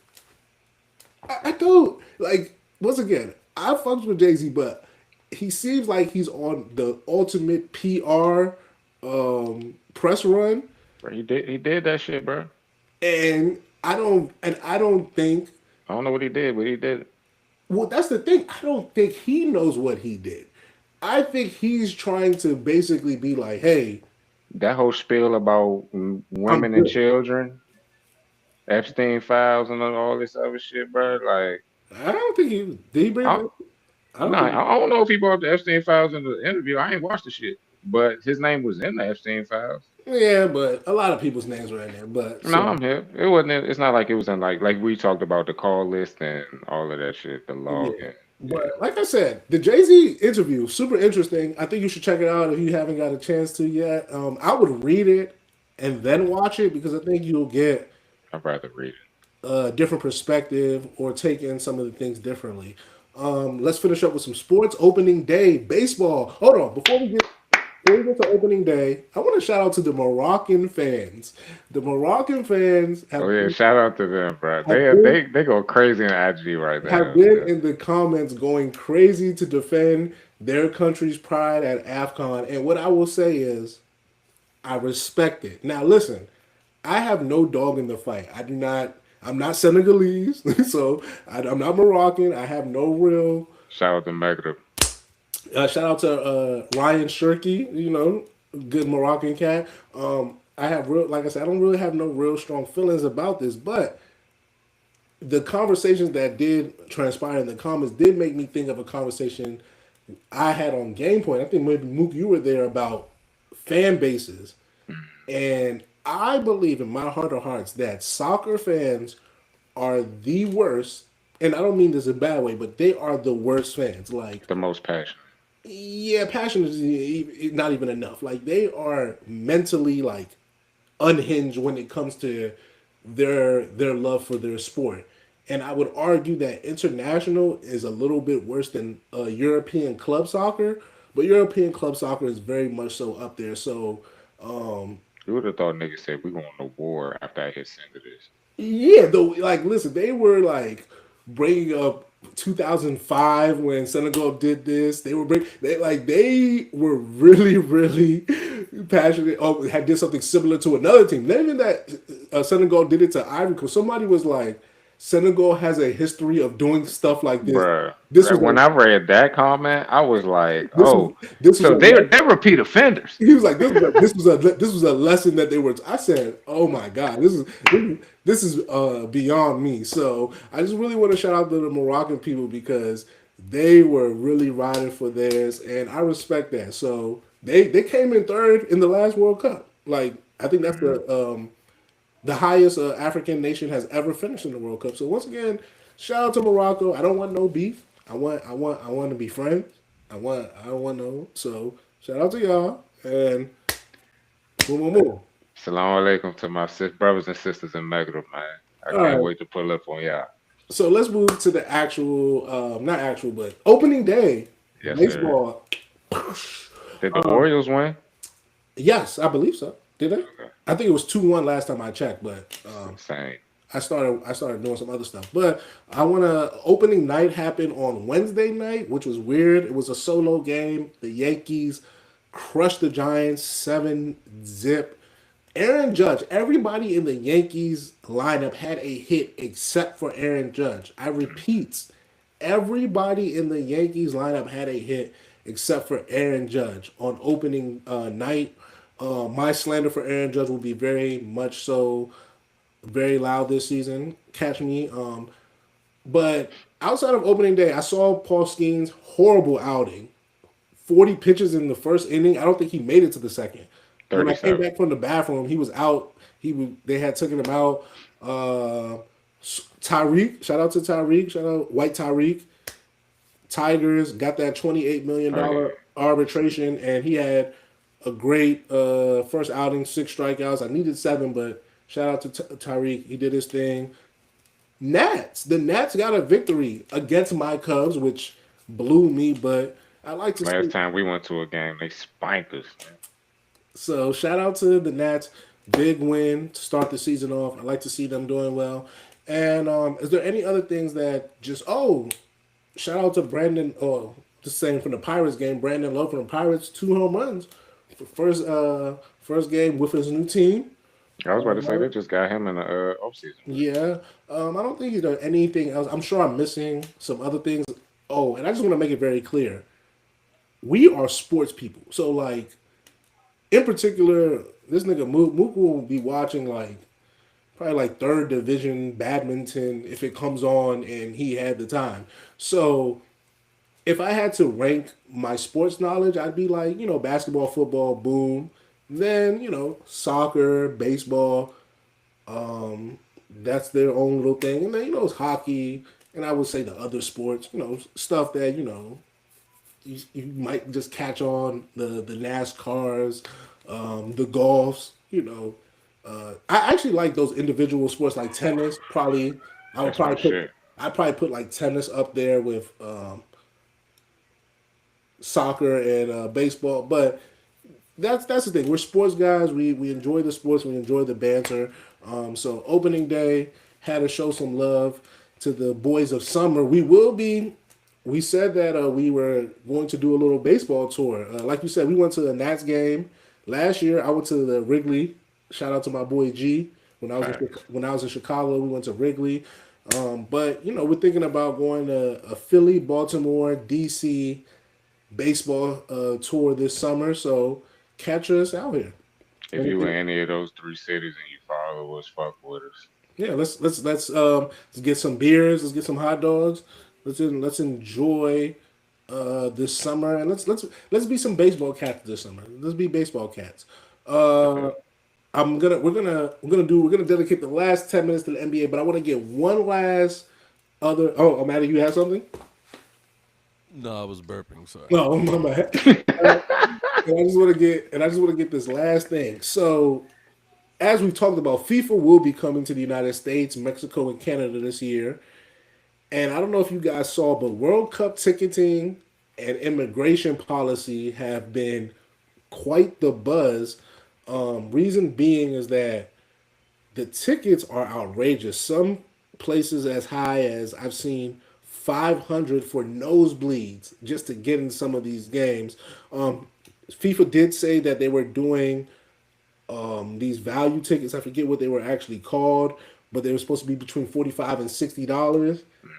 All those tickets are basically on the super nosebleeds of stadiums and are released in such a way that fans have just been not happy with it. So, Football Supporters of Europe, this is a group, they have filed a formal complaint against FIFA for excessive ticket prices at this World Cup. Them, along with Euro consumers, said football's world governing body has abused its monopoly position in setting prices for the tournament. They introduced a small number of affordable tickets for $60 for 104 matches following widespread criticism. It's gonna be a shit show. It's all bad. If you are a true soccer fan and like you were thinking like you were about to go watch these games, don't do it. I have a way better plan for you guys, and I will reveal it later. Trust me, I got y'all. Talk to me. How much are tickets usually? I'm confused here. Well, set nations You talking about like an international soccer game? Yeah, because I mean, or past World five Cups. 500 to get in for like a super event like that, I would say seems normal to me. Like we have the Sweet 16 down the street Yeah. that's 900 to walk in Yeah. for a Sweet 16, and you're telling me a World Cup is 500? Well, Bro, they have Messi. well, Oh, my bad, if it was sorry. the World Cup final or like the World Cup semifinals, I think you would argue your What I'm argument saying. would hold weight. How This is much? the Sweet 16 How in much does DC, it? my nigga. I thought Elite Eight was in DC. The There you Sweet But go. 16 and Elite 8. okay, either way, I think it does the round of 64 game. If it was 500 because that's what we're talking about. We're talking about like the I don't think people are ignorant or stupid enough to not believe that like 500 be the going price for the final, the World Cup final for sure. We're talking about group stage games Yeah. with It's not even knockout round, well, bro. I'm talking about like the 48th and the 47th ranked team in the competition. That's what we're talking about. I get your point. The actual champion, no. That is. All right. I think people are of. I didn't know it was Oh no, voluntary. literally. Yeah, but I'm talking so about Yeah. group this is stage play. playing, bro. Like Yeah, this is Hawks exactly, versus Hornets, my nigga. exactly. That's the issue that you can't even. And the bigger the so basically like England playing the worst team in the group stage, they're charging 500 for that. And hey, Charles, I'm glad you said that. We had Messi and Ronaldo pull up the FedEx Field, and that was cheaper. Yes. And I'm talking about like at 100, 200 levels than what they talking No, about just to get in for that, bro. and that's some of the issue that you're charging these astronomical prices for not even some of the best players in the world. And another issue that I think is even is probably the bigger issue here is that Trump expanded a policy that will require travelers from 5 World Cup qualified countries to front a bond of up to $15,000 to enter the United States for the tournament. It's 5 African countries that have been hit through all the immigration policies that basically if they want to get a visa to come either to play and watch the World Cup, they have to put a $15,000 bond. Ghana, Nigeria, who else? Nah, Nigeria didn't make the World Cup, but the 5 African nations are Algeria, Cote d'Ivoire, Senegal, Tunisia, and Cape Verde. Oh wow. So yeah, man, that's what I'm saying. This World Cup will be a real shit show, It's only and one Christian country on that list. Hey, those are my West African guys, you know. who? It's my blood, Cote d'Ivoire. Cote d'Ivoire. Oh, nice. My cousin, mother from Cote d'Ivoire. Hey man, The only 15. non-African nation on that list. The freaking tariffs are spilling. It's tariffs for everything, bro. Tariffs to get your ass over. That's funny to me. You seen Nikki had to she had to switch over to what's that? Turning Point to get her gold Yeah, card. they said that wasn't even real. The Trump administration said she didn't get the real card. Oh yeah, I'm here. Uh, Come on, so Charles. We knew. let's finish. We'll finish with the NBA. We're getting to the dog days. 72, 73 games so far. We got about 8 to 9 games left in the NBA season.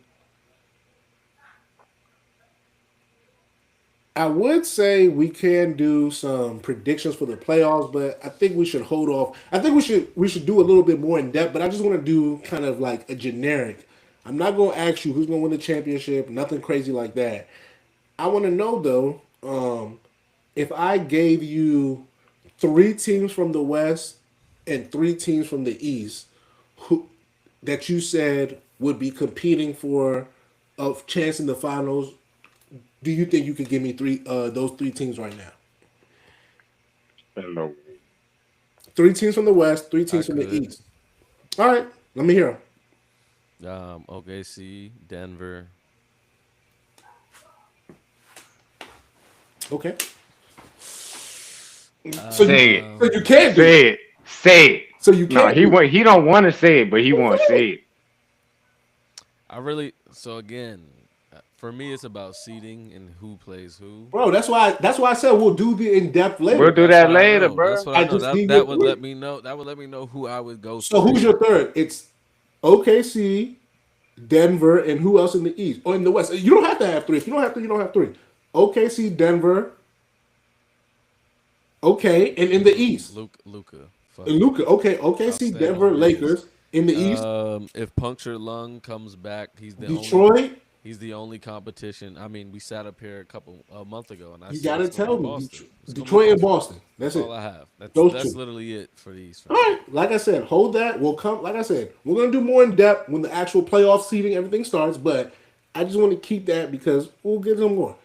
Move. Do you have anything, or do you On have? the West Coast, um, same two at Minnesota.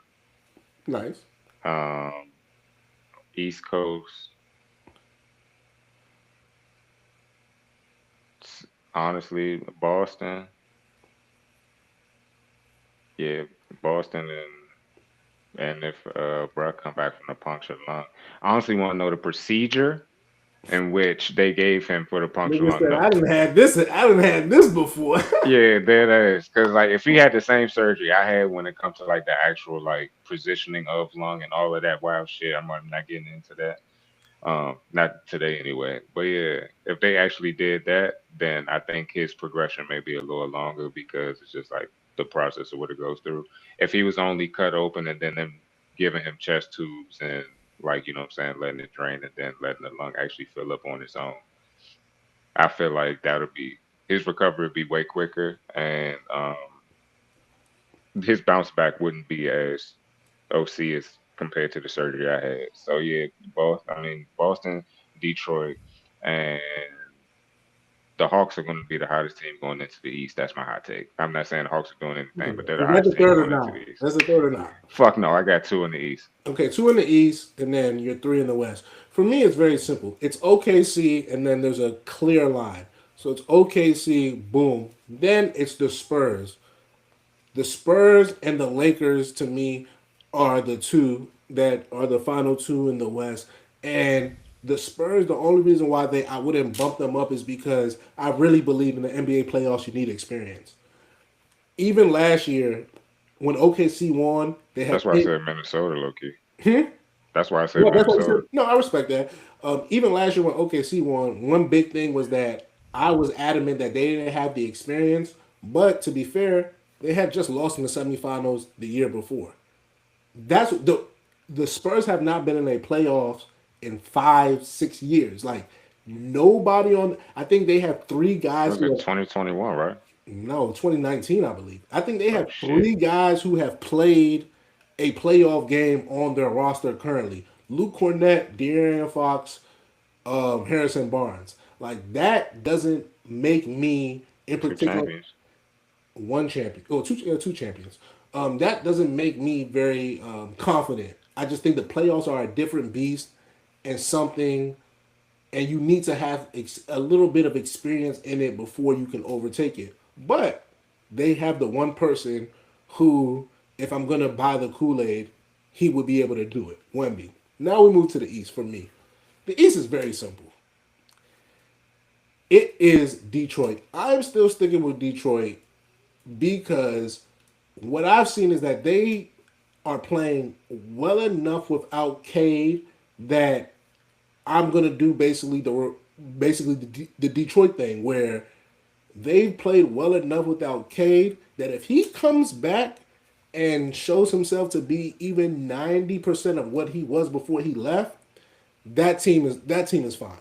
That team, especially with the East, like if they were in the West, we're having a different conversation. But the East, I don't really know. I'm too worried about what other people got going on. Now, Boston. Boston is in there with Detroit. So it's Boston and Detroit as the two people that I mean, yeah, Boston and Detroit as the two teams that I am confident in. I'm like, yo, these guys should be fighting it out. and that's because Jaylen Brown, I think, has been playing the best basketball in the Eastern Conference this year. I don't think there's a player that before Cade got hurt, it was probably Cade, but since Cade has been hurt, Jaylen Brown has proven himself to be uno numero uno this year in the Eastern Conference. And lastly, for me, the third is the Cavs because I believe that Hey, Charles, shut the fuck up. the seeding will work out in their favor. I don't see them falling anywhere past. I don't see them falling anywhere past 4? 4. Oh I'm no about to say no because no no. Atlanta's 5 currently. Currently, yeah. I don't see them falling anywhere past. No. James, I'm so with you, I bro. got them. No, I James, got them at two or James, You're three. I got them at 2 or 3. I you're got them at 2 or 3. contradicting yourself right here, What do bro. you mean? I got them at 2 or 3. Said Pistons, but Cavs. If the seating, they're No, locked in. I got. That's my thing. I think they're gonna get to 3, and I think the Knicks They're is not getting gonna. to 3. They're 3 games behind 3. There's The not Knicks gonna are be 3, right? The 3 games. they're 3 games behind 3. Okay. The Knicks are and they locked just in. lost last night. They're gonna be 4, and they're gonna play the Pistons if the Pistons advance round 2. Oh, He they just advance. literally sat here and said, Once Pistons, again, Pistons. So I you like can't be Pistons. like, Pistons. I'm more than I believe the Cavs could get to 3. So And we for me, and if they we get to it's 3, the it's two not most happening. historically choking niggas in the playoffs on the same team. maybe. But if they get to 3, They're not I getting to 3. I I like was. I I'm gonna like tell the you. Cavs because I don't like the Knicks. The Knicks would be the other whoever is in that 4 or 5. I would maybe give them a chance if Cade is not going to be around. So that would help whoever is in that position. That would be your If Cavaliers. Cade, So I but guess that would be your I if said it not, moment. if not, whatever. I like the idea of Harden. Once again, people can talk about the past all they want. Harden has had some great playoffs, and he's had to face fucking Steph Curry. Like Steph he, Curry. he, he has multiple times in his career when he has had decent to good playoffs. I'm talking about Western Conference Finals. He hasn't got there because of Steph Curry. There ain't But no, Chuck, that 3-1 comeback was there, nasty, there bro. ain't no Steph Currys in the Eastern Conference this year. There are no LeBron James. There is nobody who, in my opinion, firmly stands in his way, or even I Donovan Mitchell. think Jalen Brown could stand in their Well, way, you know bro. what? That is very much so possible. Show me, We doing a laugh. We're not supposed to be getting in depth right now. show me. So that's Jalen Johnson about to lock that nigga the man. fuck up. Listen. I'm That's joking. Thank you. There we go. And Dyson Daniels, nigga. Fuck you There we mean? go. We at that nigga There we go. mid. We at that nigga Yeah. mid. listen. R1. Because them niggas cannot get 3. They can get 3 unless if the Knicks lose everything, that's the only way they're getting 3, bro.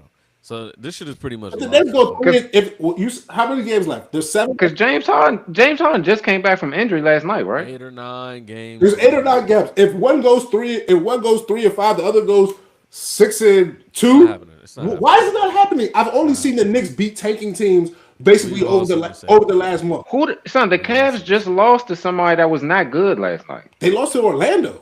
On a back-to-back. On the back, you know what Okay. I'm saying? Like, once again, we weren't supposed to do this. I was just trying to. Niggas got upset I because promise You brought because you said the Cavs. I You promise. knew you Listen. knew you was gonna piss us off with the Cavs, Listen. Charles. I had agendas as well, bro. I would have loved for the Cavaliers to be 3 because us Pistons fans, yes, I said us Pistons fans, wanted to see the Knicks in round 2. It's not happening anymore. It's over. We'll that see. dream We'll is that see. dream is We'll gone, see. bro. It's My- over, bro. all right, listen. I'm telling you right now. we'll so come- the Cavs, you might have a good cakewalk. The Cavs might have. The cat. Once these brackets are set, we will come back here and we will actually do our in-depth. I'll say it play- right now.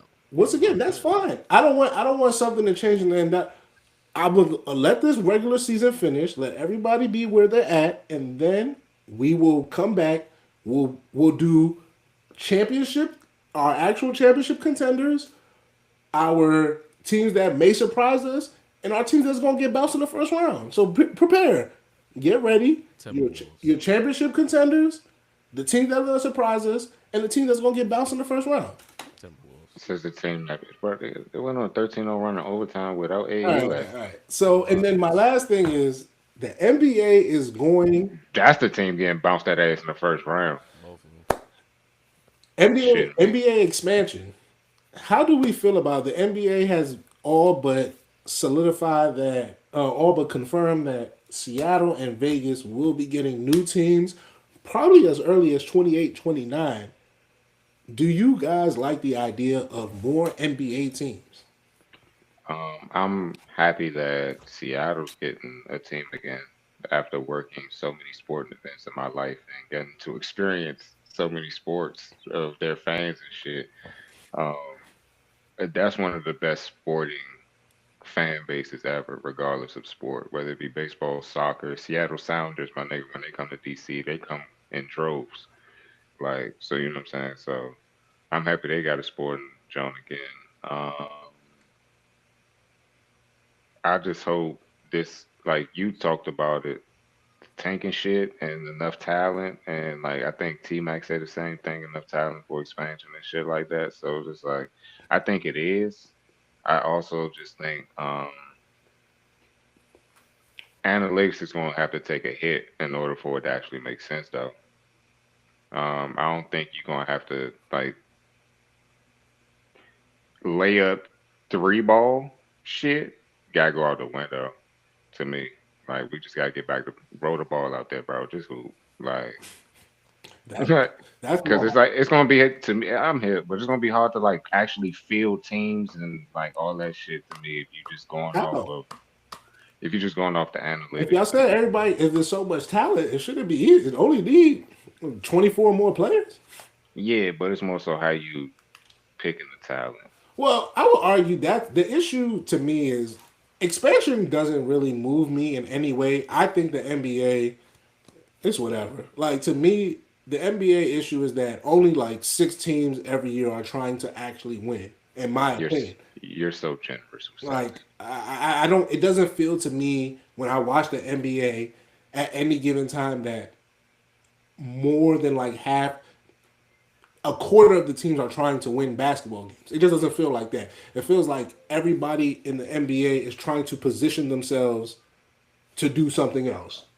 They're trying to position themselves to get a high draft pick. They're trying to position themselves for this summer to get a free agent. They're trying to. There's always they're trying to position themselves to get picks to trade to get a superstar. There's always.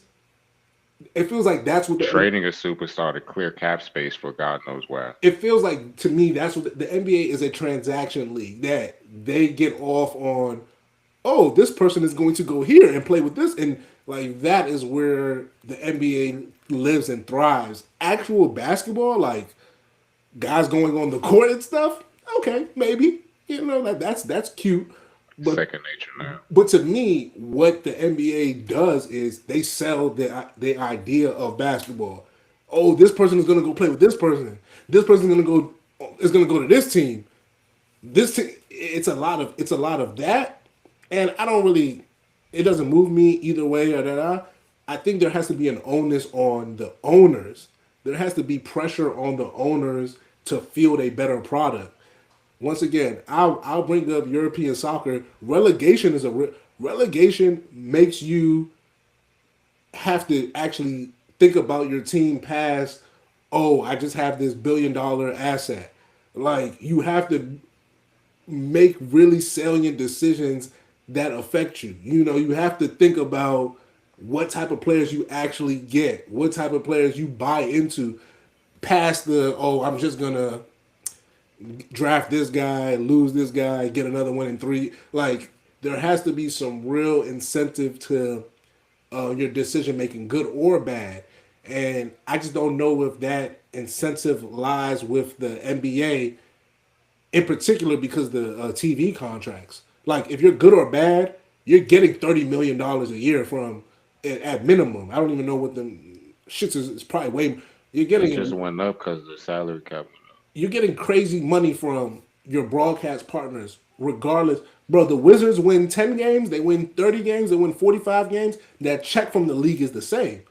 I don't see what Ted Leonis has any reason other than pride to become a better team. Now, people are arguing like, he's made, in the more recent years, they changed the GM. they've done different things, but for almost 20 years He sold steak at a Wizards and what's the name too? to the Saudis or whatever, for almost 20 years they had the same GM who was making the same bad decision, who was giving out the same bad contracts. And if it wasn't for John Wall and Brad Beal being great for that little time they were great, the Wizards would have had since 1978 5 years of like relevance. Like I'm talking basketball playing when the team was decent. John Wall literally has all of those. Like if it's not for John Wall, oh I'm sorry, the Gilbert Arenas years, '03 to '05. So from '03 to '05, and then from 2011, 12 to 15, 14 to 18. 14 to 18. I was just talking about John and himself, but okay, you're talking about actually. That's when we were, Oh, okay, you actually playoffs and shit. got you. So from '03 What was to that? What was that? The still Gortat trade? Yeah. '03 to '05, and then 14 to 18. That's 7 seasons of. Pain. I'm not even talking good basketball. I'm talking about decent basketball. Out of Still out of didn't get 30, the 50 wins. out of 50 years, we're talking basically 50 years since they won 50 games. Now, not all of that is on Ted. 49. Not all of that is on Ted Leonis. I don't want to make that perfectly clear, but They won 50 games with Unseld? the last time they won 50 games is in 1979. Damn, when they won the chip? Yes, or the year after, because they went back to back, 78. and I think they lost. Yeah, so I think they went to the finals in '79 and lost. But that's my point. My point is So that bad. this team, for literally 50 years of their existence, has had 7 good years. 7. Only thing that has happened is they've moved from the Capital One Center to Verizon. I mean to Gallery Place. They moved from Largo to That is literally all this team has done Changed the name. in 50. Oh, I'm sorry, and they did a name change. Like, 3 times. what incentive? And that was political. What incentive does Ted Leonis has outside of the fact that maybe he'll feel more pride if his team is good? Like for me, that's the larger issue with the NBA is that you got way too many teams that just do not care about actually winning basketball games, and it ultimately makes the whole product suffer. I have a question for this whole expansion thing. I don't know what the purpose of this is personally. So if anyone does know, Money. I mean, The more teams bought in, the bigger the pot. The higher the revenue goes up for the marketing deals on TV. The more and all games, that not the shit. more games you More- play, but the more more games on the more TV. overall games, Yeah. the more And then more you- dates. that team has a local market. That local market gets bought out by a bigger company. Like But then you even got the worse- merch and all of that shit. Because What's all of the merch goes into one big pot, similar to the There's NFL. 164. There's 164 more games now. Yeah, bro. Like, what did the PA want this? Well, it provides jobs. My Yeah, thing, but- my only thought about this is because at one and it point, gives a lot of them a lot of G League niggas that we see putting up 40, More 50 and all of cats. them. Like it actually gives them a spot on the bench. my thing about this is Cats was trying to minimize the amount of games Cats are playing a year, but you add more teams, 2 more. Like what is that like? Are they settling for this? I'm just trying to figure out. Like, we wanted 66 games at one point. You know Yes. what I'm saying? But now we're just adding 2 teams. Like, what is that? If you go Oh. back to 66, that means that cuts your game checks, and that cuts. That's what they wanted. But now we're getting 2 more teams. So I'm just Yeah, trying to but figure out. if we cut that, then that means your supermax is going from 250 to 182. Yeah, I mean, for me, I think it doesn't move me at all. I feel like, to me, this feels like when the NFL went to 17 games. Like, it's just like, And that 18 game is coming. it is, and it's just like, what can you do? You know what I'm saying? Are we Yeah. not gonna watch the 32 teams? No, I mean it's not Are we about. not gonna watch the not 17 about games? will Are we not gonna watch- enjoy it? Zach Levine is going to be amazing in Vegas. It's not. It's not about what we watch or what we not watch. The question has to be asked about the product in itself. Like the NFL, if the NFL got two more teams, that might dilute their product. Like Facts. the NFL is the biggest. If you go and you look on the TV ratings for the highest rated shows every year, NFL, it's all And then college NFL. football, and then You NFL, throwing a NFL, NFL. Cosmo, you throwing a debate, you throwing a political news I thing, but mean, I like feel like the 32 does that as well. You just told me there's 6 teams that's trying to win. So now you're giving me 2 more teams that probably aren't what I trying would to win. argue I'm is like, that in what are you doing? football, there's not this incentive to be better 4 or 5 years down the line.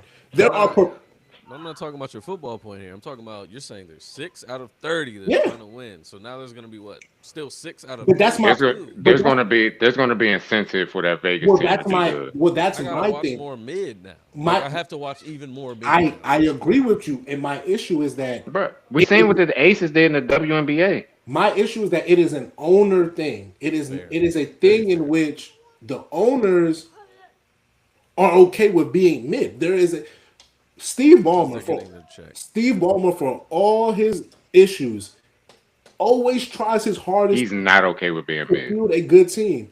Yeah, he's a And I know people will be like, "Oh, he hasn't done enough," but he got his Clippers to the furthest his team has ever been in their history, a Western Conference Finals. Yes, I know he didn't make those trades and pay all that money for Western Conference Finals, but the truth of the matter is that as long as I've seen Steve Ballmer own the Clippers, he's tried. He's he's got them a new stadium. He's got them he's got them superstars. He's traded for bro. He just traded James Harden for two cats, essentially Ben Facts. Mathurin and Darius Garland, who, if all else pans out, he'll have for 4 to 5 years. Like that to me is an owner who understands that this is more than a business investment. Like this is his back. Like this is a basketball investment as well. So he's gonna make good basketball decisions, whether it's him himself or the people he hires. Not And every he birthed Clippers fans in Los Angeles. not every owner is doing that. Not every owner is trying to maximize the basketball investment portion of what they do. Most of them are just trying to maximize the investment aspect of it. And they're trying to get as much money as possible, and that's fine. But that's gonna ruin the ultimate game at the end. So, those are my tanking expansion takes. Anything else before we get up out of here? I don't like it. I don't like the expansion personally, but Okay. What? So I'm here for expansion. I don't think we need more teams, bro. Like you I don't. said, I bro. don't. Like we can just, bro.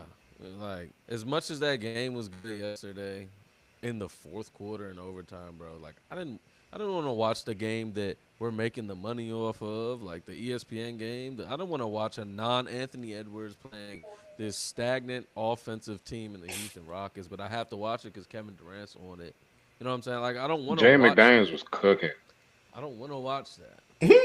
I don't want to watch that. I don't think You know what? the But this NBA goes. This fan that's also goes tuning back in to the for point of like superstars don't Charles want to talking watch about that. like Mooka watching badminton at 2:30 a.m. You know what the issue That's is? fine. Well, that's ultimately, I think, an issue just of the function of the NBA. NBA is a superstar league.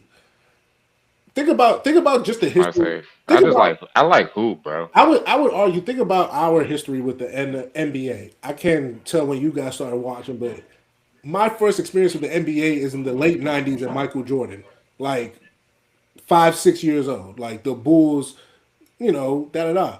Michael Jordan was the singular star of the NBA, and then the NBA fell off. Jordan time in your house. Jordan, bro, everyone, that was a real thing. Like I swear to God, like people might be like, Everybody's in the living room, bro. Like you, my like my you know what brother it used to was. record Bulls games on VHS. Like this was a whole thing. Then what happened? Jordan leaves, and there's a little lull, and it becomes basically the young boys. It's Iverson, it's Kobe, it's T Mac, it's all this young hip hop thing. Tim Duncan. Not at all. That's what the NBA. That's what the NBA. They was trying, Charles. I'm just telling you what the NBA was trying to do. I ain't say we was looking for the shit. The NBA became a very much so like a young hip hop. You know, it was a, but it was This a nigga Charles collect. said not at all. It was a, Bro, that's crazy. it was a Not collective. having it. It was, These niggas, it was a one of the collective. biggest tanks in NBA history. Yeah, it was a collective of guys, mainly led by Kobe and AI. Fact. And then And when Vince Carter. We gotta stop leaving Vince Carter out no, of it that. was Carter. But as far as a cultural, it was Okay. Iverson Yeah. first, in my Yeah. opinion, and then Kobe because Iverson was the basketball dude who It was embodied Iverson. It was He was Iverson. he I was literally, he was the ER. exactly like literally, he was that's how the. I became a basketball fan. Was That's Iverson. fine, and I became basketball because of Kobe Bryant. Like everyone has sure. their so like everyone's Of different. our generation is one of them too, bro. You know what I'm saying? And then, like, once again, I remember being in the fourth grade arguing with T Mac versus Kobe. The NBA was a star. It was about who had the best star.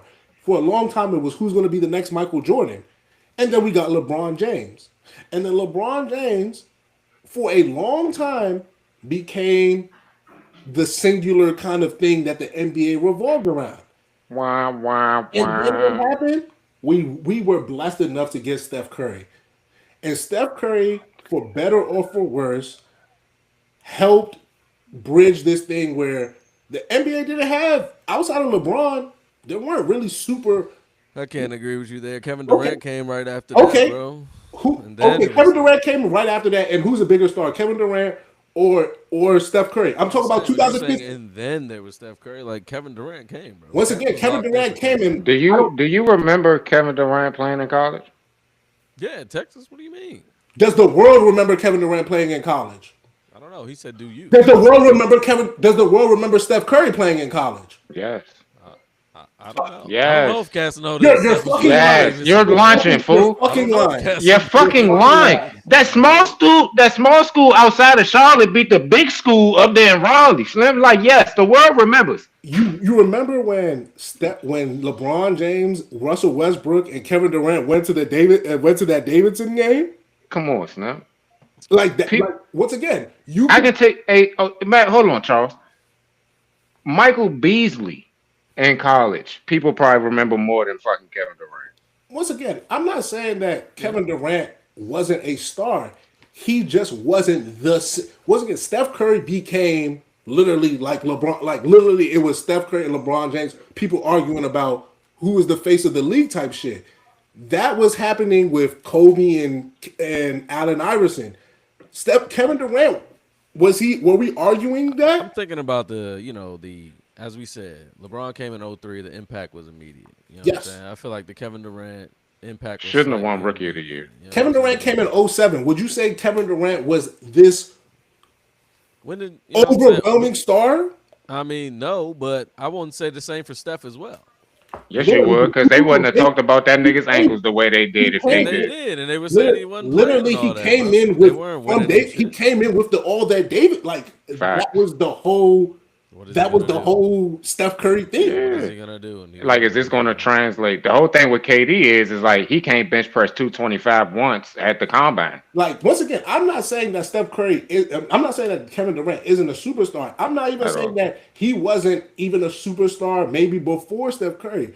But what I'm saying is that when Steph Curry was, it was Facts. clear that it was his. Like there was never a point where Son, they would call that man a bust, there bro. was never a point where it was Kevin Durant's Exactly. league. Like people might have thought, who Steph. you guys keep, bro. This is Talking about the this- day. huh? I'm saying it took some time That's for it just to get not. like Steph Once again, I don't know what world y'all. I'm about to say, living I in. don't know what basketball y'all were watching his first 3-4 years, but that nigga was hooping, bro. That's what I'm saying. Who was he finished second in rookie In of the his- year in voting? his- What are y'all saying? Like that's what I'm saying. This idea. Charles, who is y'all? Someone say he was a bust. I did. You who said? No, I'm saying no. Like that, people were calling Steph Curry a bust. Again, that's my point. People say stuff like, who? I Yeah, don't care. but like on the actual history, That's like what I'm I'm on saying. your side. There Like, was cause the no- first 4 years you watched them stats, bro, them shits was ridiculous. Literally, the numbers don't even bear.